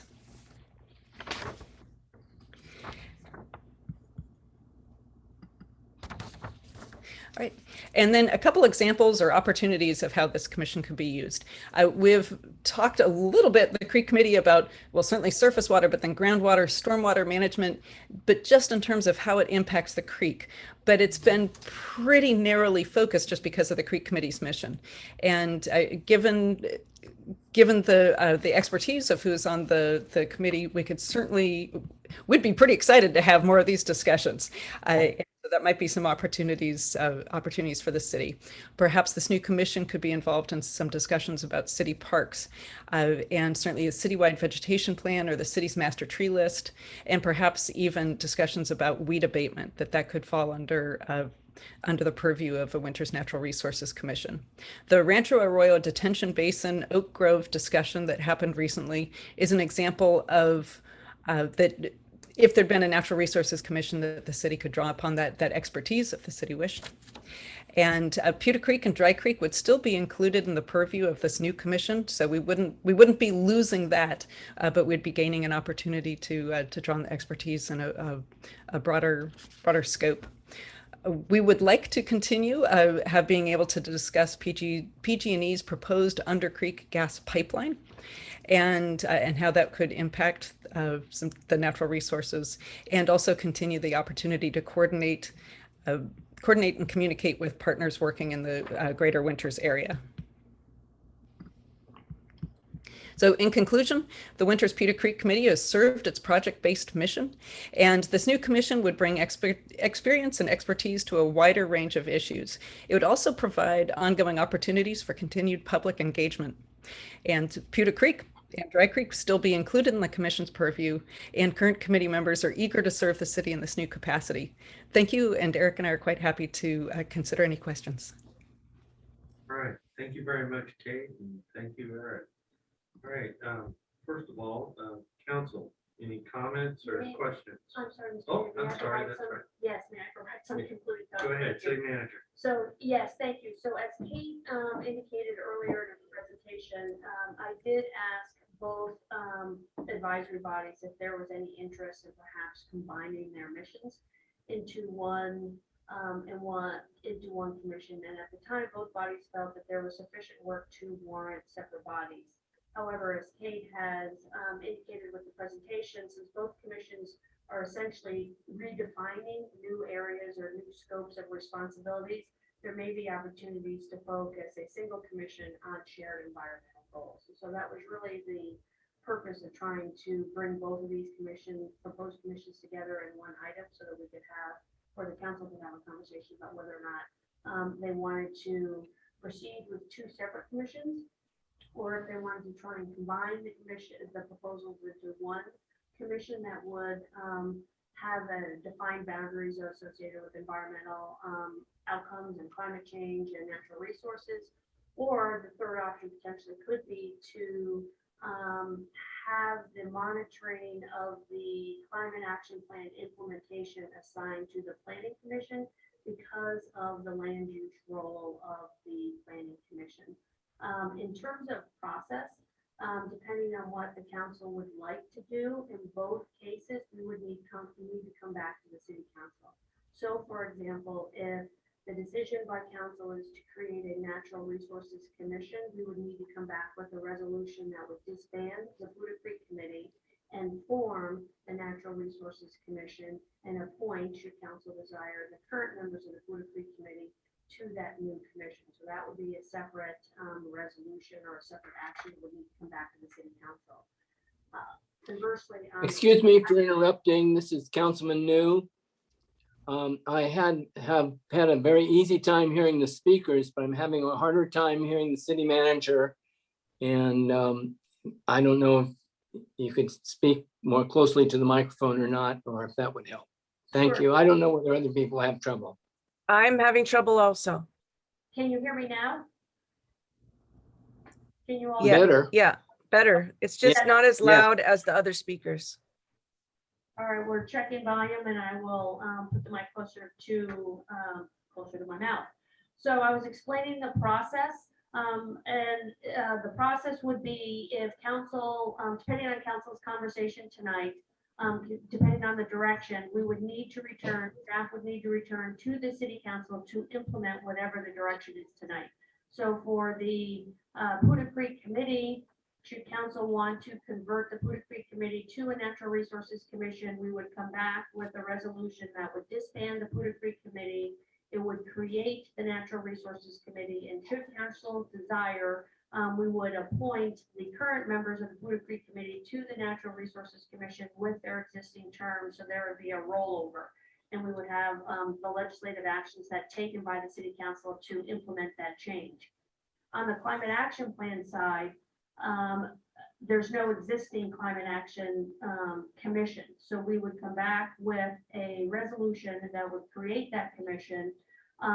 As I understand it at the time that I asked, none of the members, the current members of the Climate Action Board are interested in sitting on the proposed Climate Action Commission. If one or all of them have changed their minds, we still would need to do a recruitment in order to solicit interest from the community to appoint members to that commission. So that commission would trail behind the other one while we ran a recruitment and then brought the formation of that commission back to the city council. So there are a number of opportunities before the council tonight in terms of how you all would like to proceed on either two commissions, one commission, an assignment to the planning commission. If you would like some additional information in terms of how we might monitor climate action goals, we can bring that back at a future meeting. And with that, that concludes my comments, and I too am happy to answer any questions. Okay, thank you. All right, council comments, questions. Council member Lauren. First, I'd really like to thank Kate Laddish and Eric Larson and add to the chorus of all the giant brain trust in this town of scientists and dedicated, highly educated people who are willing to serve the city of Winters. So thank you very much. I can't even imagine all those degrees, but thank you. I just have a question. It kind of is tangential to the what Bill Biasi said earlier about the what he was mentioning is that we do have a plan for economic development. And one of the goals of that economic development plan is to reduce vehicle miles traveled. And I understand that the the reduction of vehicle miles traveled is also part of the climate action plan. And so when I see your list, of what you would, which would be in your purview, I see geology. I'm looking at it. It looks like I'm looking in the sky, but it's my computer here. Geology, hydrology, hydrogeology, soils, biology, aquatic life, vegetation, bird life, animals, ecology, and then atmosphere. And so with the last word, I was just wondering if you could elucidate how air or atmosphere would be in your wheelhouse, how it would be separately or different from how the Climate Commission would look at air or atmosphere. Good question. Kate and I will both take a crack at that question. Kate, you answered it earlier when we were discussing it. Why don't you go ahead and, yeah. Yeah, I'll give the first part, but then I'll hand it over to you because I think you have a great analogy for describing the differences between them. Is Okay. when the ad hoc committee was discussing this, and then when the Creek committee was discussing it, and we included air or atmosphere, we were thinking more in terms of say ways to keep dust from, like excess dust being kicked up during different projects or issues related to smoke, that sort of thing. And so we were not thinking about greenhouse gases. So this wasn't CO2, it wasn't methane. And so and as Eric said, that this list that we included, it was just, they're just ideas of types of natural resources that could be included. And so we apologize if our suggestions, if by including air or atmosphere, create an indication of also the greenhouse gases, but that wasn't the intent during the earlier discussions. But Eric, do you want to give your analogy? Well, I'd like to hold that analogy. If that answers Councilmember Lauren's question, that's fine. But does that help? Yeah, it does. I think I had a general understanding of it, but it seemed to be like an overall kind of question. And I understand dust and particulates are very different from the influences on climate change. So thank you. I'll go ahead, Kate, Okay. since you've prodded me here with the analogy. I see the difference between our two groups in this respect related to atmosphere and air, as our group would be, I was thinking of doctors to try to make an analogy. Our group is general practitioners and maybe an emergency room doctor, and their group really is like a cancer research institute. That's how different we are. They're really doing incredible work on the front lines of what needs to be done. And we're trying to encompass the daily problems. So that is my analogy. I like your analogy. It's very accessible. Thank you. Thank you. Great. So add something from the perspective of the Climate Action Planning Board. Please, I was going to ask. I think we don't want to make it too black and white. I love that analogy, and it's good, and it holds a lot of water. But there is a little bit of overlap, and in particular, the section of our report concerning adaptation mentions smoke and mentions dust. But I think, sure, that sounds like it should be the same thing, and indeed it is. Drying due to climate leads to greater dust.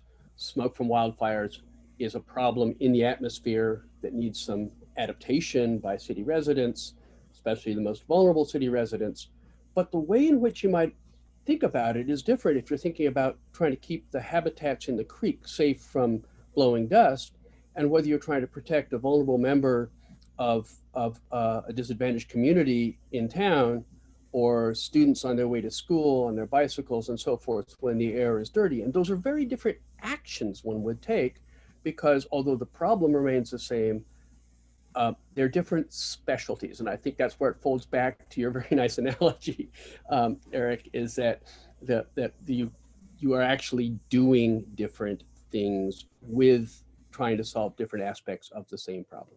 Yeah.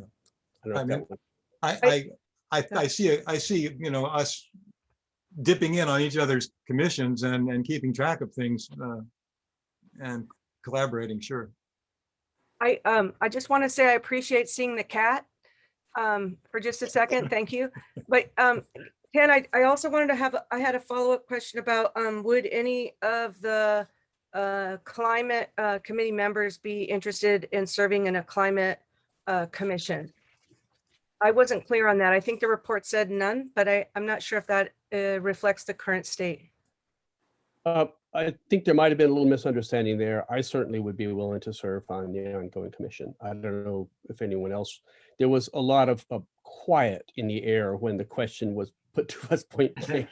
And so I can easily see that sounding like a no, but in my case, it certainly isn't a no. I would say this too, this is Scar. I really believe that Ken should definitely be on it. He's a very brilliant guy and he's an excellent writer.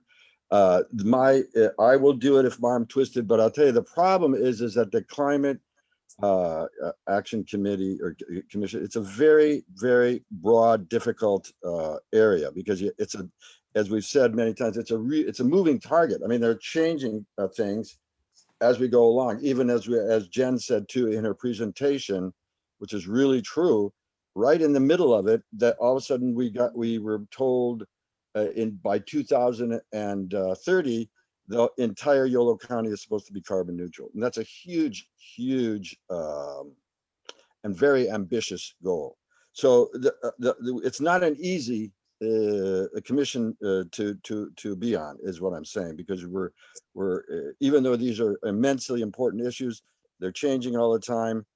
And also, I would like to also just reiterate the fact that I do agree that they should be definitely separate committees, because the missions themselves are radically different. Well, I shouldn't say radically, but quite different. The Natural Resources Council, they changed theirs from enhancing the recreation and environmental value of Putah Creek to preservation, conservation, and enhancement of natural resources. And that's very specific and very good. And as Ken and everybody else said, and Eric and Kate, it really defines it. And it's a very, very positive, but something you can really grab and have your handle on. Whereas the climate committee, climate change, is the purpose, or our mission is to combat climate change and reduce greenhouse gases, and to build a more livable and sustainable community. That's a much broader, much less defined mission than theirs, and leaves a lot of room for doing a lot of things.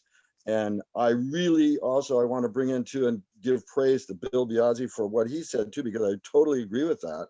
In your economic development plan, if you have jobs that are here, well, people aren't going to be driving. And that's one, that was the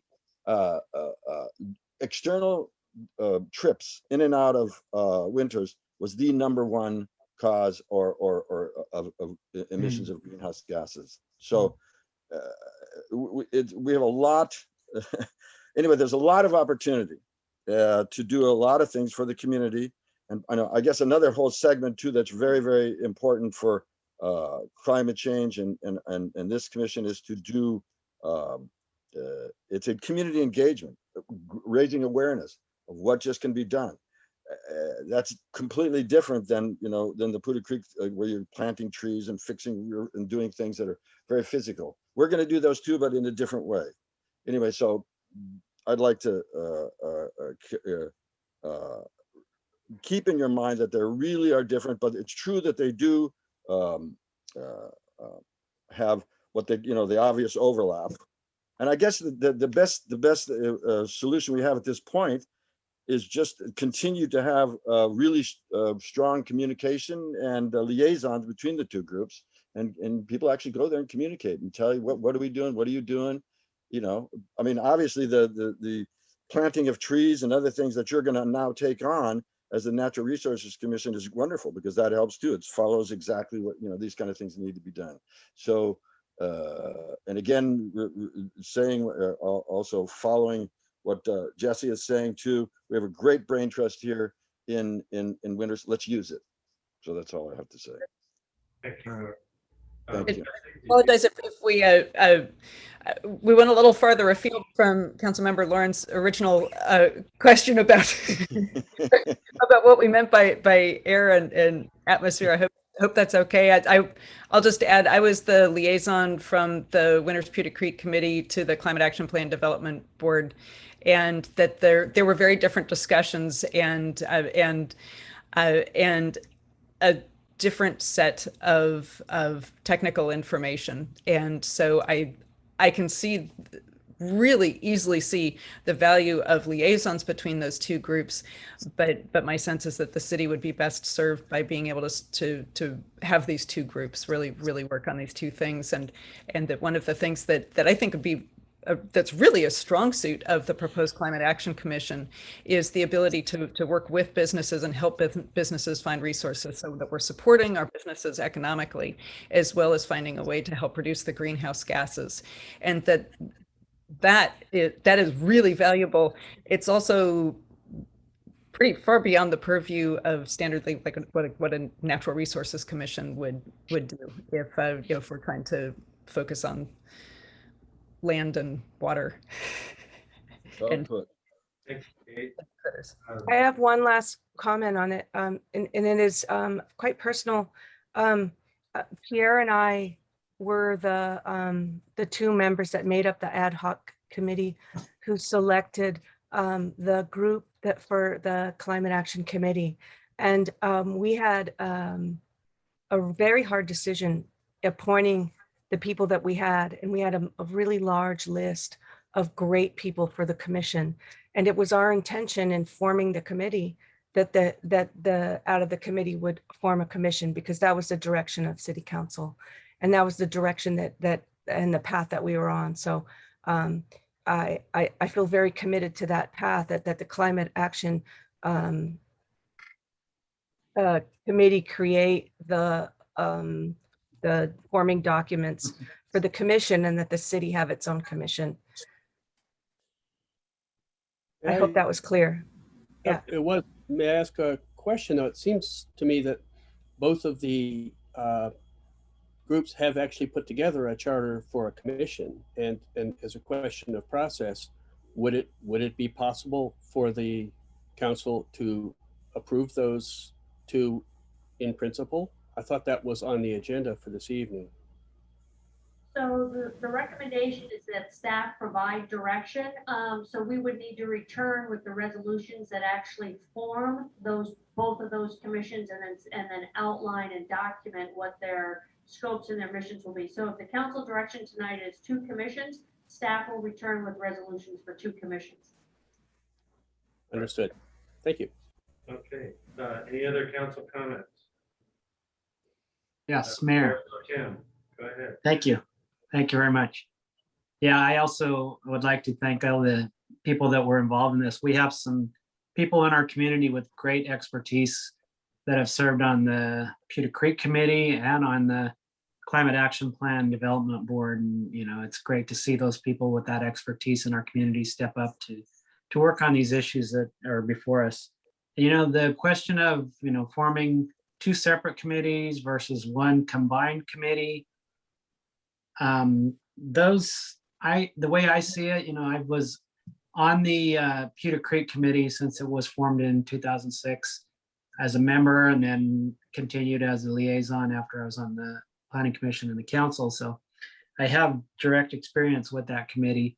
You know, I can see areas where the 2 different committees would intersect in some ways, but I think it's been clearly stated by, I know the Creek Committee, and I believe the Climate Action Plan Committee, that their desire is to keep them as separate committees. And I think that would be the best way to go, is to keep 2 separate committees and not try to combine them into 1 committee, because that would be, there's a lot of information that each of those 2 different groups would be covering.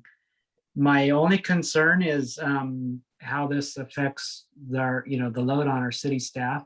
We have limited city staff to begin with, and you know, forming the Creek Committee is already existing. And I know when Carol Ciano was with the city, she spent a lot of her staff time helping for that, the Creek Committee, if we decide to go forward with creating the Climate Action Plan Committee, then we would add an additional, it's a new committee to the city, which will require more staff time, probably our environmental services person, who would be the one that would be serving on both of those as a city staff person to those committees.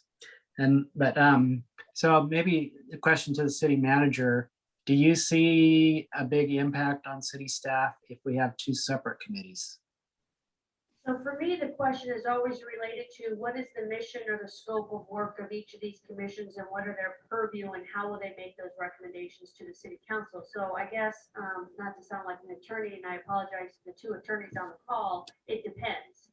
So Joanna, it really depends. So it depends on their scopes.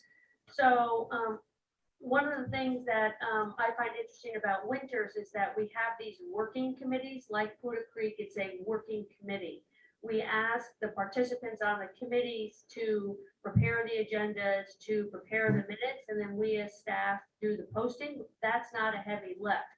However, if each of these committees takes on projects that require consultation with staff, alignment with staff in terms of figuring out how these projects move forward, what's involved with them, and if there's a lift on the part of staff to help see these projects through to implementation, then there's a workload. So I think it really does depend on what the scope and missions of these two commissions is in order to answer how much of a workload or how much of a lift is it for city staff. Now, the comment that the CAP commission could really serve, and I made a note, as quote unquote ambassadors to provide guidance to the business community, that's a beautiful concept, because then these working committees become force multipliers for a very limited staff to pursue projects or do research or do evaluate grant funding opportunities, that now working in partnership with CAP staff for projects and programs that are within our current workloads, that are within our work plans as set up by the city council from a policy perspective. And so we're all working towards the same goal, then they can become force multipliers. So again, it really depends on what the scope and breadth of these committees or commissions are in terms of how much workload they represent for city staff. They would both be staffed by our environmental services manager. So yeah, I think my desire would be to see them, as you described, as two separate, what you call working committees. I think that would be ideal. And that would be each of the committees, they create their own agendas, their reports, they take their own minutes, that it's not taking city staff time to do that. I think each of these committees are very capable of doing those things. And I think that would help to, we can still use city staff time to, help with postings and get rooms scheduled and reserved, that type of thing for meetings. So another question that comes up, and a city manager and I talked about it a little bit, is what's the difference between a committee and a commission? And this came up when we had our discussion when we formed the Senior Commission on Aging. And I would like to hear again, maybe from the city attorney, if they can clarify for me and any other council members who might be wondering what exactly is the difference between the committee versus commission designation? I think we have both Iris and Joanna on the call. I don't know which one wants to take that first. Iris, would you like to address this question?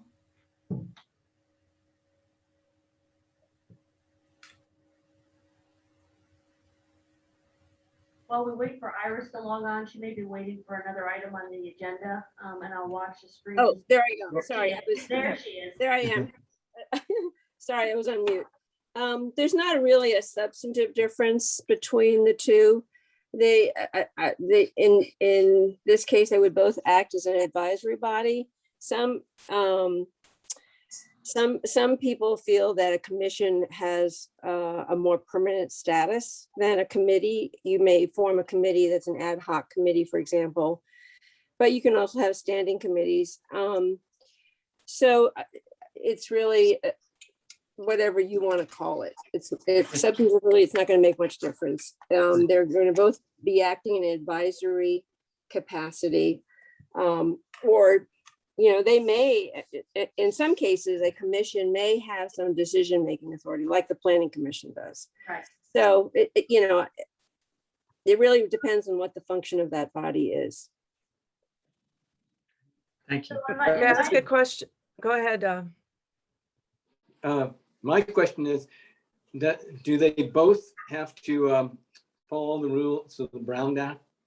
Correct. Yes. Okay, I just want to check that. Thank you. My question is, if both, they're not substantively different by definition, wouldn't the scope of whether or not they had any special power to make a decision be given in our next step? Yes, yes, you have to, I think you have to determine what it is, the functions of those bodies would be.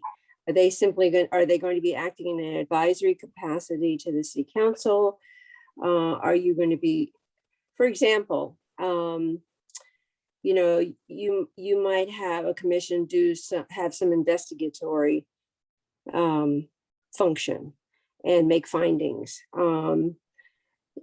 And then report to the council, that kind of thing. So I think really, I wouldn't get hung up on the name. It's really, what is the purpose of that body going to be?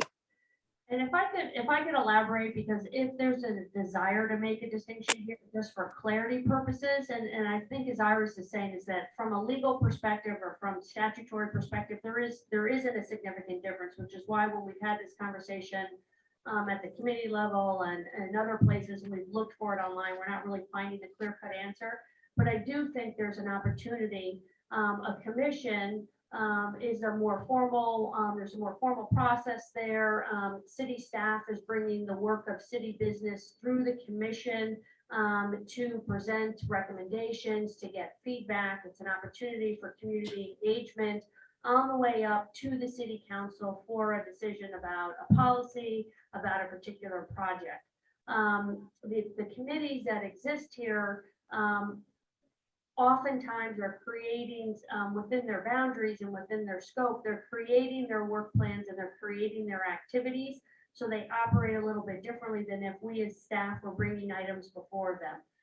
And I think the committees can still provide that function when we have work to bring before the committee.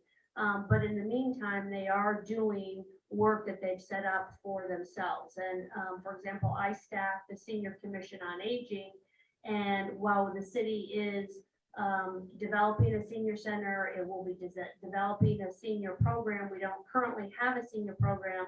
While there are updates that I provide to the commission, I have not brought any formal work before the commission because there isn't work for me to bring before the commission. But in the meantime, they meet every month. They're working on projects. They're working on goals. They're sharing information. And so in many respects, they're operating like a working committee. And that's not to say we still wouldn't bring business before them, because we would. I just don't have the business to bring before them. So if there's a desire to create some clarity about commission versus committee, that might be one way to make a distinction. Thank you. So based on what I've heard and the answers to my question, my desire would be to see us move forward with two separate committees that each set their own agendas and do that type of work as two working groups, as city manager described. I think that would serve the city's interest in best, and each of those committees could kind of set their own, what they're going to look at, what they're going to work on. They're familiar with those areas and they would be the ones to do that. And we could, give them direction as council, have them report to us. I am also curious about one of the things mentioned in the staff report was possibly have the Climate Action Plan Committee report. You were saying maybe to the Planning Commission. How would that work? Actually, the suggestion is that climate action is oftentimes an area that is assigned to Planning Commission oversight because of the land use component. And so, for example, whether it's assigned to the Planning Commission or not, one of the things that we could do as staff is as we bring reports forward related to major projects or major developments, we could add to our staff reports a section that is called compliance with major strategic plans. So for example, if we were bringing forward a land use project, we've been talking about the Farmstead project on Grant. As we bring those reports forward, we could add a section to our staff reports that talks about how the proposals align with complete streets, design standards, climate action plan. And that way we as staff are doing the evaluation of the project proposal against the various planning documents that exist, not just the climate action plan, but others. And that we're daylighting that information or documenting our evaluation of any compliance with those plans to make it easier for the community and for the council to understand that we have done that type of assessment. And then, for example, land use development runs through the planning commission. So that's a great way to tie in climate action plan goals and development proposal, as if that's something in particular is assigned as oversight for the planning commission. We could also do regular reporting, annual reporting about how we are making progress towards climate action plan goals. There are, I think I counted 159 that are in the climate action plan, and we can prepare an annual report that that monitors our progress as an agency and as a community towards achieving some of those goals, and we can run that through planning commission on up to the city council. So if there's a working committee, as well as some changes in how we evaluate our projects and our programs to document compliance with the different strategic plans, that might also help provide some additional alignment and some additional focus on some of these critical planning documents. Thank you.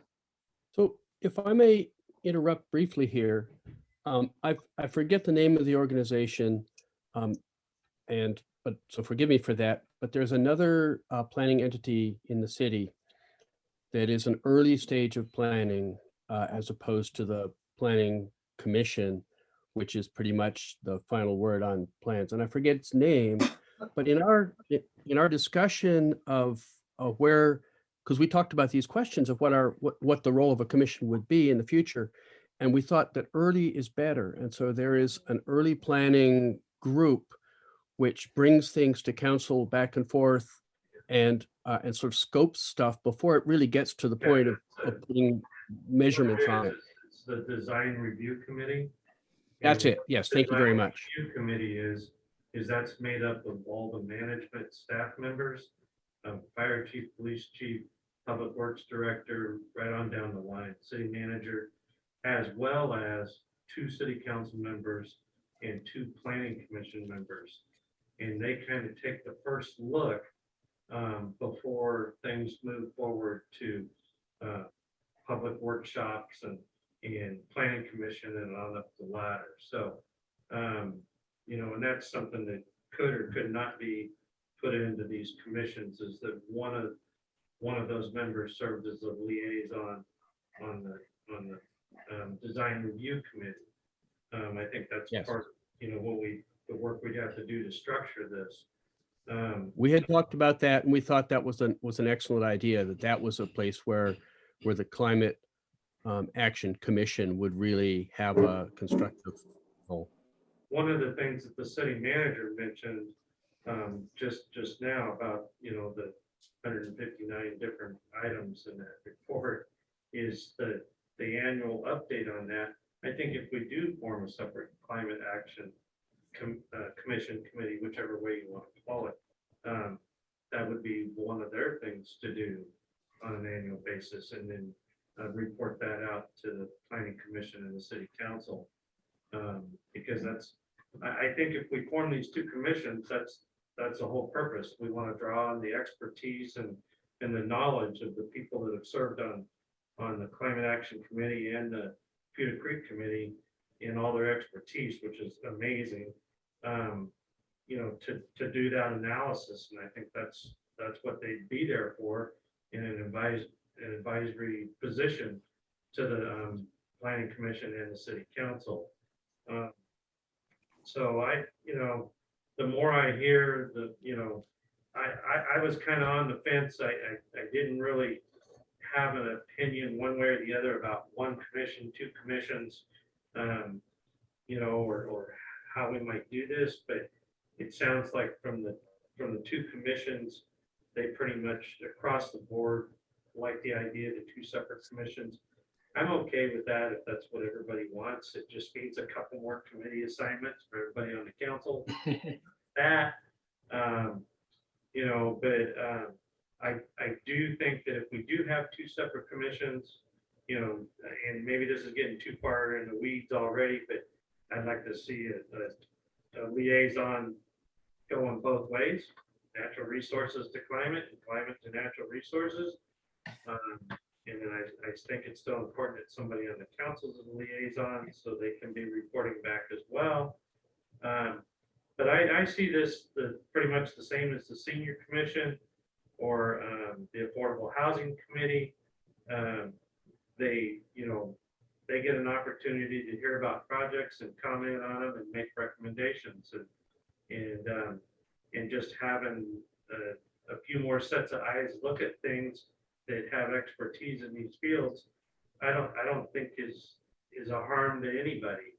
I don't think that you know, I wouldn't necessarily want to make it, you know, this many more steps for the developer or something, but I think the commissions need to have the ability to look at the projects and I think a good place to start with that is if they did have a liaison on the design review committee, because that is one of the first steps, real early on. We try to get people in as early as possible in front of the design review committee so that they can have an idea from hearing from council members, staff members, law enforcement, fire, just everybody that's going to be involved, what they expect and what they'd like to see in what they need to do to better fine tune their project to make their progress going forward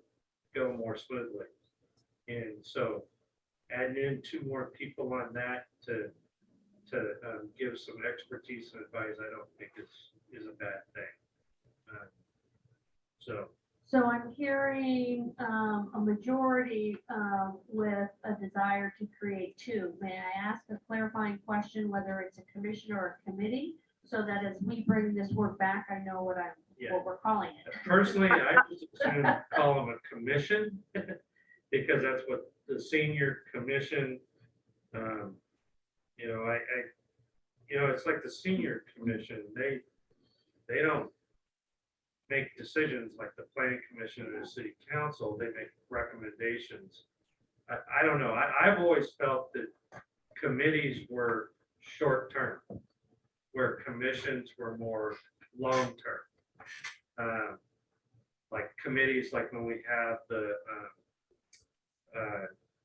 the economic development committees, those were kind of focused on, yeah, they were ad hoc committees, like the Grand Avenue Design Guidelines came out, the first one, and I think, you know, they had a shorter term, you know, like 6 months to a year, where these commissions I see as being expected to be something that goes on until there's, you know, a feeling that there's no need for them anymore. Okay. So I'm also interested in commission. I'm also interested in a commission that's separate, a separate climate action commission, a separate natural resources commission. And I think that we would have an ad hoc committee made of 2 council members to help seat the members of the climate commission, as we've done in the past. And of course, I'd volunteer to be on that. And a little early, though, I know we haven't passed it. And I'd love for this to come back. And I'd also like it to be advisory to council. So, Mayor Pro Tem, go ahead. Yeah, so I'm in the opinion where I would like to see us, yes, move forward with 2 separate, if we want to call them commissions or committees, it doesn't matter. We call them a commission, but they be directed as, you know, their mission would be to be a working committee a standing working committee. They won't be as an ad hoc committee, as you mentioned, some of the others that we have, but a standing working committee in the definition of what they do as that reports to the city council moving forward, I think. And then whether we call it in the formal name, a commission or a committee, based on what I heard from the attorneys, it doesn't really matter. But I would like to see them go forward as working committees, called commissions, committees, whichever you prefer. Councilmember New or Councilmember Anderson, any thoughts? I'm perfectly happy with two committees, whatever. I think that, I'm sure that you're going to get around to it, but public may have more input on this also. But I think that the liaison with the city council is the important part. As long as we're being kept informed about what the commissioner committee, well, I'm just going to call it a committee, the committee is doing. And when they have questions, they have somebody to come to. That's the liaison person that can present it to the committee. I think that we would be in fine shape. Thank you. Councilmember Anderson, any thoughts? I would like to see whatever it ends up being, that it's not just adding a lot of work for staff and not achieving any results.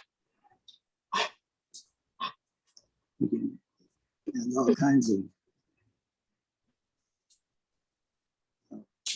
responsibilities. What did they cost us? Yeah, I think we agree with what you're saying there, that we'd like to see these as, I think we're referring to them as working committees, where they pretty much take care of themselves and just, and come to staff and to planning commission and council with advice and with, you know, if they have specific questions or needs, then we can address them. But they set their own agendas and decide, you know, they want to meet once a month, once every 2 months, that type of thing. So yeah, I think that's the way we're all looking at this. Do you want to take public comment? Yes, we Based on what I'm hearing, we'll come back. They'll be on 2 separate tracks because they're in 2 different stages. Okay. Okay, yeah, I got a couple of thoughts on that, but we'll do some public comment first. Ashley, do we have any hands up for public comment? I am not seeing any hands at this time. There was a written comment submitted that I can go ahead and read. Okay. So this is from Jeff Tenpas. And he wrote, the current committee has 2 out-of-town members. Why have out-of-town members? Why have out-of-town members in this committee? Won't people who live here be even better stewards of natural resource concerns? There are surely enough interested and expert community members in Winters. Why have a liaison member from the Pewter Creek Council? Why have a Solano County landowner? Why not start with a new member appointment? Okay. Has anybody else raised their hand or expressed a desire? No. Okay. I want to address that comment from Jeff just a little bit. One of the things we did with the senior commission, and we've done it with a couple of other commissions, committees, whatever you want to call them, along the way, is most of the time, like planning commission and city council, you do have to live within the city limits to serve on those bodies. Some of these other committees we've set up, we've specifically said and got approval through the city attorney that we could include people that are in Winters proper. In other words, that have the Winters zip code and consider themselves to be part of the Winters community. They use our schools, they use our, you know, services in some cases. So I think we have the power as the council to either say we want everybody to be within the city limits or within Winters proper, as we've done in the past. So I think that's one of the things that we iron out as we move forward with this. And talk it out with Joanne and Iris, and while we work up the guidelines for these, just like we did for the senior commission, and depending on where we get the interest from the public, then we can make that decision, I think, down the road. But I'm not opposed to allowing Winters proper to be involved with either one of these commissions, personally. So, any other thoughts from anybody? Here, one more thing I would just like to add. I know there was an email, I believe, came to all the council members from Denise Cottrell. And to summarize it, she's in favor of us forming the Climate Action Commission. So just to let everybody know, I don't know if all the council members had seen that email or not, but that came late this afternoon. I did. Thank you for that reminder. Anybody else? Councilmember Warren? I'm ready to make a motion when you'd like one. Do we need a motion, or is this just giving staff direction? I don't think I need a motion. I mean, I've heard the direction. There's a desire for the two commissions. We'll bring them back as commissions. The title can change. We'll clarify roles and responsibilities and sort of scope. I'll work off of the proposals of each group, and then we'll bring one back. Natural resources will be ahead of CAP because we'll have to do a recruitment for the CAP commission. But we'll bring those resolutions back. Just a clarifying question. And so would it be a formation by an ad hoc committee of the two council members? So in terms of reviewing the applicants who apply for the climate action plan, at that time, the mayor could appoint an ad hoc as part of the appointment process or the interview process, so that the ad hoc could make the recommendation to the city council, unless the appointment of an ad hoc is not on tonight's agenda, so I don't believe that can take place tonight. But when we bring back the formation of the commission, we can ask for an ad hoc at that time. Thank you, Kathleen. Appreciate it. And a couple other thoughts I had is that these two commissions, if they're both going to have 7 members, or whether it's 7 or 5, right? If we stick with the idea of the 7 current members on the Pewter Creek Committee becoming the Natural Resource Commission, we're going to have to figure out a division of 4 people have, so many people have 4-year terms, so many people have 2-year terms, so everything alternates properly like it should. So we'll clarify that as part of sort of unpacking this and transferring it. If there are things that need to be addressed or clarified or brought up to date, we can do that at that time.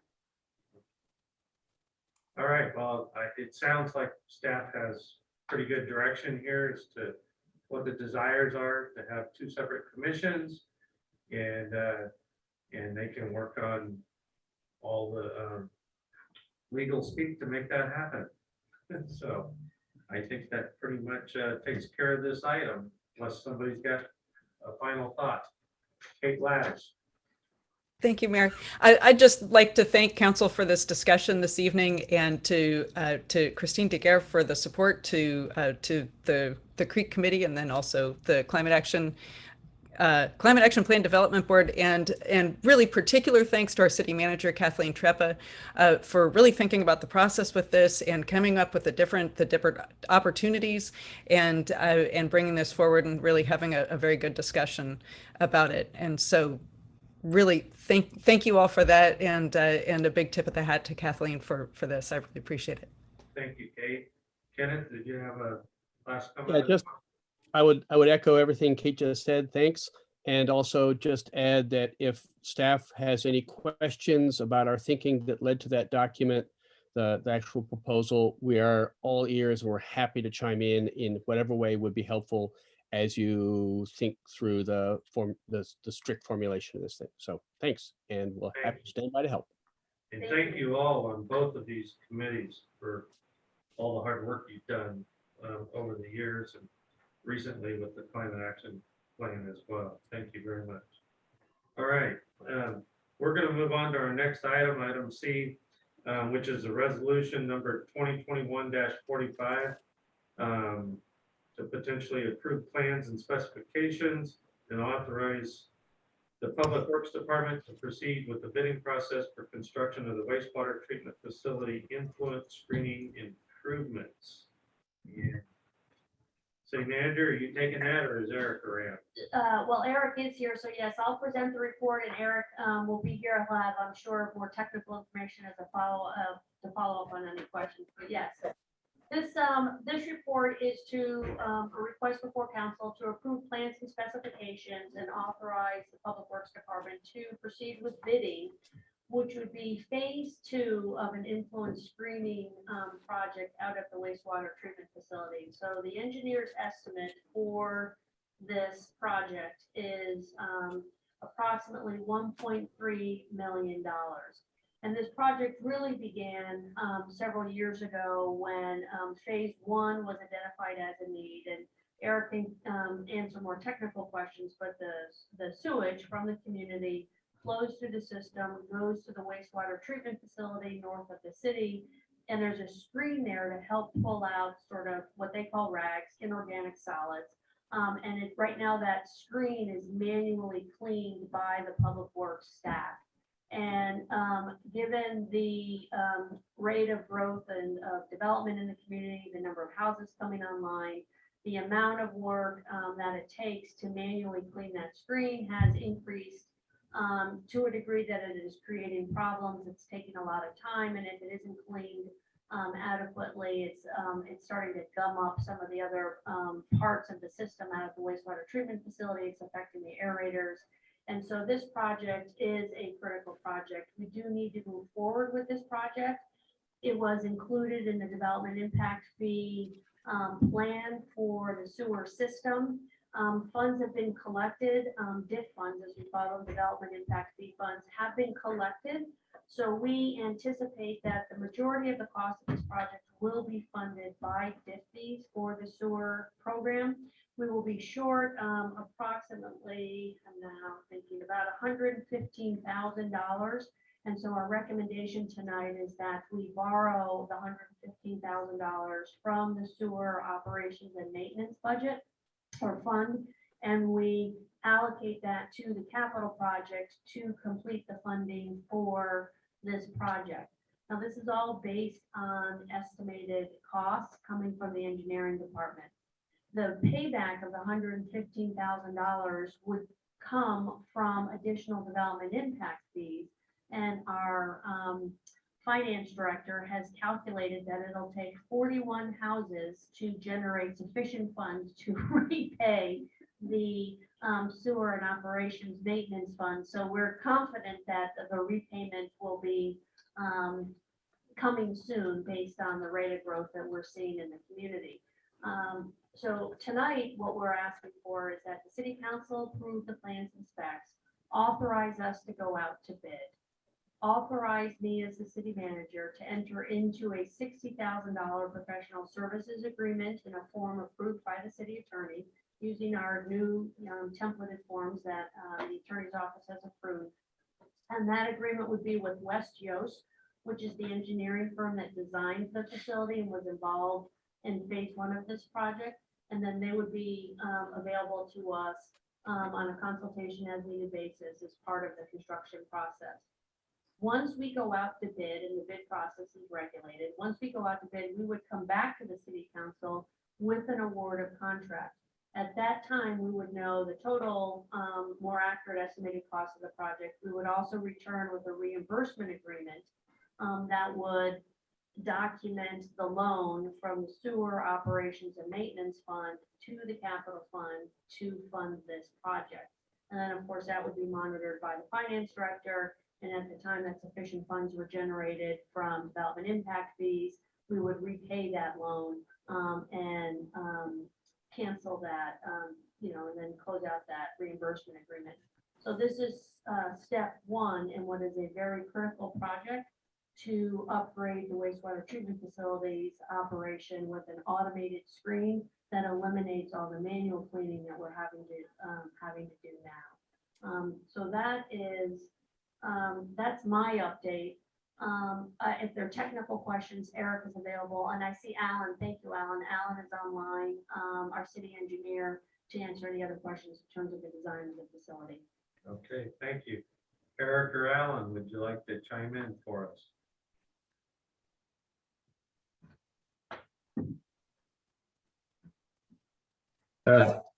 This is Alan Mitchell, city engineer.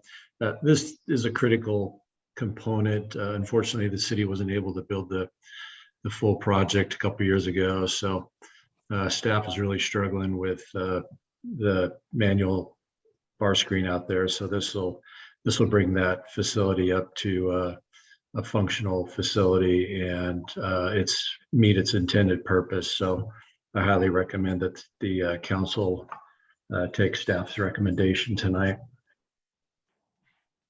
Okay, thank you. Eric, any thoughts? Not really a whole lot to add. I mean, I can just elaborate on the maintenance and the repairs that we're having to do because we don't have this. We thought that we would be able to handle like a weekly kind of manuals, cleaning the bar screen and stuff. And it takes about an hour and it would blind the whole screen and the water just goes around. So it's pretty urgent that we get this going, and just basically it'll complete our process. It'll help what we can do, eliminate the problems that we have down at East Street Pump Station, where there's a bar screen that just wasn't, it's not what we thought it was back when we purchased that. It's not capable of handling the amount of solids that come through. So it's broke down a lot. And when it's broke down, it causes a lot of odors that come from that. So we'll be able to remove that, cap the headworks down there, and eliminate hopefully all of the issue as far as any kind of odor down by the creek by pushing it all the way through and exposing it up there. Okay, thank you. Any council comments or questions? Mayor Pro Tem. Thank you, Mayor. Yeah, thanks, Eric and Alan, both for your explanation on these. And definitely, Eric, what you mentioned about the odors coming from the East Street pumping station there. We've heard that from a number of people. We've probably all experienced it walking down the creek trail there. So if this will help to alleviate that, that would be wonderful. I know that we've seen this project come to council several times over the last year or two. Here's one more step. We know we need approval for this step and this step. And I'm hoping that sounds like what we're talking about authorizing tonight will kind of complete this project, get it up and working, and it won't be something that has to come back to council in the future once this project is built out. So I think it sounds wise that, this bigger load that's getting put on all the equipment out there, some of the new houses that are being built the fees coming in off of that will cover the costs to finish out this project. So I think it sounds like a good move. So thank you. Thank you. Any other council comments? Okay, is there any public comment on this item? Actually, do we have any hands up or any written comment on this item? I do not see any hands up, but I did receive written comments. Okay. This is from Jeff also. Jeff asks, when and how is the city going to deal with the almost daily smell coming from the East Street pump station? The new sewage from the Farmstead division is going to be pumped to East Street on its way to the treatment plant and thereby increase use of the pump station. Even now it stinks worse and at the times of day when it is used most. So increasing use of sewage from 284 more housing units is going to increase stink even more. What are the city's plans to deal with this air quality problem? Okay, thank you for that. And I think part of that's already been answered by Eric. So part of that is a good question. Is the thought here that what we would be doing here would be sufficient to serve the proposed new developments that would be flowing that direction.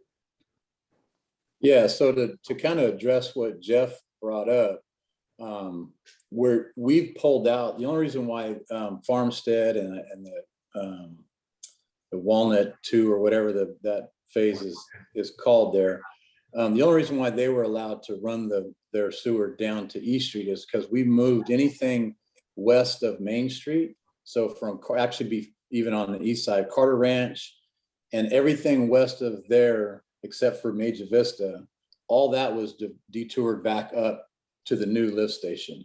So we pulled out as many homes that they're going to put back in there. Otherwise, we wouldn't have allowed them to do it because of the capacity it would have put inside. It would have just too much going into that small plant there. So with that being said, like I said, once we can pull the other old bar screen out and kind of seal this thing off, there's not a whole lot of time for anything to be aired out inside the East Street area.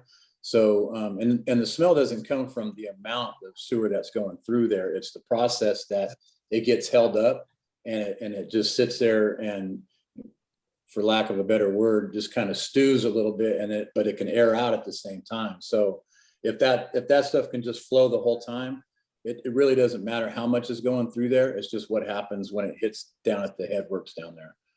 So, but I think to answer the other question, this bar screen here, we do on average about 0.6 million gallons a day of sewage.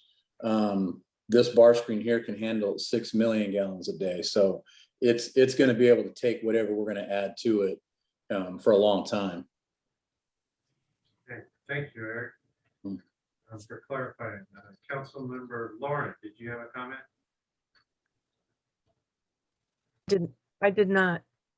I would just maybe echo a little bit of what Bill said, that this has come before us many times to address the influence screen. And I see it in the city's best interest to put money forward to finally address the problem that we have at hand. Okay. All right, with that said, I don't think we have any more public comment. Councilmember New, go ahead. I just want to thank Eric for his explanation, because one of my concerns was whether this would have the new bar screening would be a long-term investment so that we wouldn't have to keep doing more small ones, but it sounds like it has great capacity, and I thank you for the looking ahead and planning for that. That's it. Okay. With that said, with no further comment, we can entertain a motion. Make a motion, Mayor. Okay. So I would move council adopt resolution 2021-45 for the wastewater treatment facility influence screening improvements phase 2. Second. Okay, we have a motion by Mayor Pro Tem Biasi and a second by Councilmember New. Ashley, can you do a roll call vote, please? Councilmember Anderson, Aye. Councilmember Lauren, Aye. Councilmember New, Aye. Mayor Pro Tem Biasi, Aye. and Mayor Cowan. Aye, motion carries unanimously. Thank you, everybody. All right, moving on. Item D, resolution number 2021-46, approving an assignment and assumption agreement between Homes by Town of Winters Highlands LLC and Meritage Homes of California, Inc. and the City of Winters. City Manager. Yes, thank you, Mr. Mayor. I'll introduce this item, but I would like to recognize that our city attorney, Iris Yang, is here on the call, and we do have representatives from both Meritage and Homes by Town. So this is a resolution that we're recommending approval or adoption of the resolution, which would approve an assignment and assumption agreement between Homes by Town of Winters Highland, Meritage Homes of California, and the City of Winters, substantially in the form attached as Exhibit A to the resolution. So hopefully in non-legal speak, what this means is that Homes by Town sold portions of the Winters Highland subdivision to Meritage Homes. I believe they closed back in February. So there is a current development agreement that covers the Winters Highland subdivision.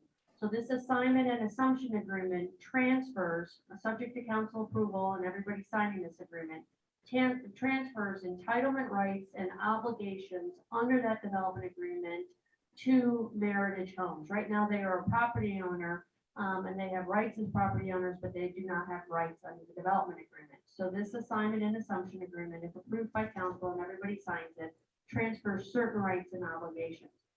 Meritage Homes has acquired phases 3, 4, and 5 of the Winters Highland subdivision from Homes by Town, except for, I believe it's 52, but somebody can correct me if I'm wrong, 52 alley loaded lots in phase 3, which Homes by Town will retain. Meritage also is assuming the obligation of satisfying the affordable housing obligations under the development agreement. So currently, phase 1 is constructed, phase 2 is under construction, and there are still affordable housing units to be constructed in phase 2, which Homes by Town needs to accomplish. Meritage has agreed to,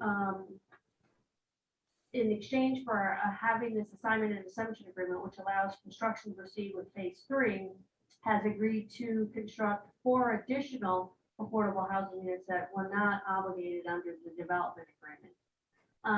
And then there's also some discussion related to the well, which has been designed primarily by Homes by Town, and then Meritage will construct. So it's a little bit complicated when you peel back the layers of where the obligations and the entitlements are. And so our city attorney, Iris Yang, may want to provide a little bit more clarity about what is being transferred to Meritage in terms of rights and obligations and what is being retained by Homes by Town.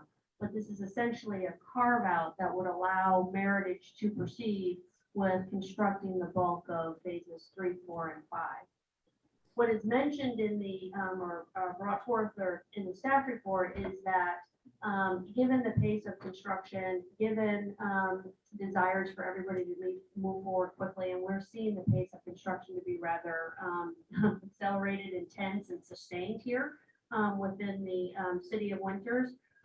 There was some proactive work that was done early, about a week or so ago, which has stopped. Meritage started to do some preparation in anticipation of being able to grade, with the hope that they would be able to cross that line to begin their grading operation. So as part of this conversation, what we're also sharing is that staff will be bringing back to the city council at the August 3rd council meeting a request for council to consider an urgency ordinance, which would result in a 45-day grading moratorium so that we could bring back to the city council a comprehensive grading ordinance. It turns out that the city of Winters does not have a grading ordinance. It's not in the municipal code. And so people are grading subject to improvement plans. But there is an opportunity for some additional clarity, which is what we hope to achieve, and by delineating some processes, which is why we will be coming back on August 3rd with a grading moratorium. Now, should this agreement be approved by the city council and signed by all parties prior to August 3rd, I have no doubt the expectation that Meritage will come forward and request a grading permit, so that they don't miss out on any of the fall season for grading. But right now, as of today, there are no grading permits that will be issued until further notice. And so that will be an open question, but we very much would like to ensure that we have proper processes in place that provide some clarity with regard to development activities and grading operations in particular. So that's my presentation, and I don't know if Iris would like to clarify anything. Yeah, I think that's an excellent summary of what is in the assignment agreement. To be clear, there are 19 affordable housing units to be that are required to be provided throughout the 5 phases of the Winters Highlands project. HBT is going to be developing 7 of those affordable housing units in through phases 1, 1A, and 2. And then Meritage will be picking up the remainder. But as additional consideration, they've agreed that all 16 of their duet units in the property that they have acquired will be affordable. So that potentially means that there could be a total of 23 affordable housing units throughout the entire project. HBT will retain all of the development agreement obligations with respect to the property that it will be retaining, so that or has already developed. And the obligations with well number 8 are going to be assumed wholly by Meritage. So it will be responsible for finalizing the plans and then constructing well number 8. So the obligation to construct and complete the well and the additional affordable housing units are things that Meritage is expressly assuming. And then all the other obligations that are not being assumed for phases 1A and 1 and 2 are going to be retained by HBT. HBT will, as Kathleen mentioned, be developing some alley loaded lots that are designated as part of, I think it's phases 4 and 5. But that's really it. Meritage and HBT have indicated that they are in agreement with what is contained in the assignment and assumption agreement. And so, as Kathleen mentioned, we recommend that the council approve it. And thank you, Iris. Is there any other comments? I see Jeremy's on the Zoom here from Homes by Town. Would you like to comment on this? Well, thank you, Mayor Cohen. I think the last time I was here in front of the council, I was with Homes by Town, but in this case, I am with Meritage Homes. Okay.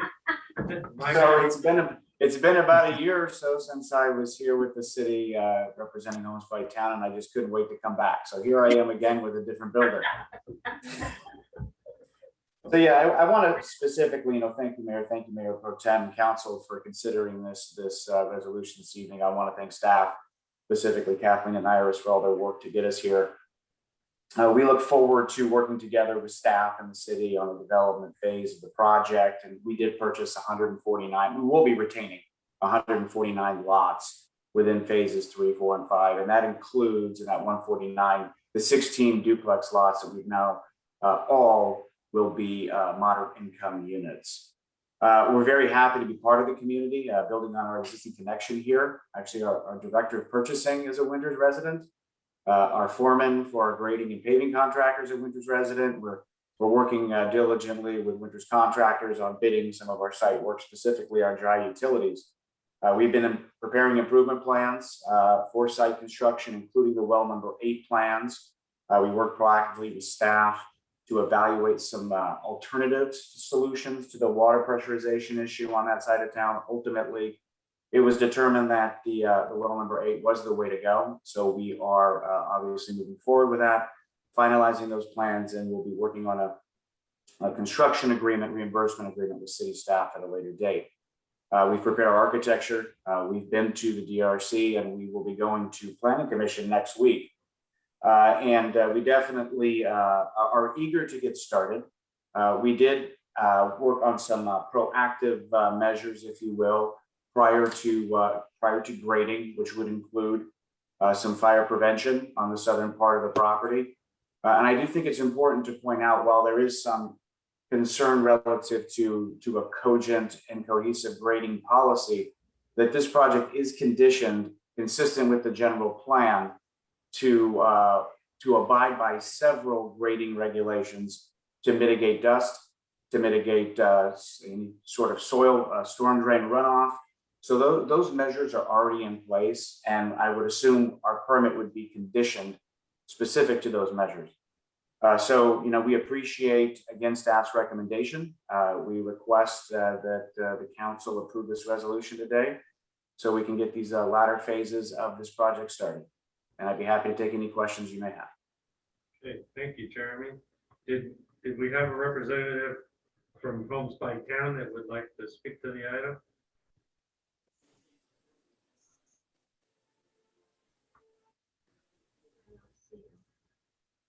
That's oh, there he is. Looks like he's having some connection. Here, how's that? There you go. Now we hear you.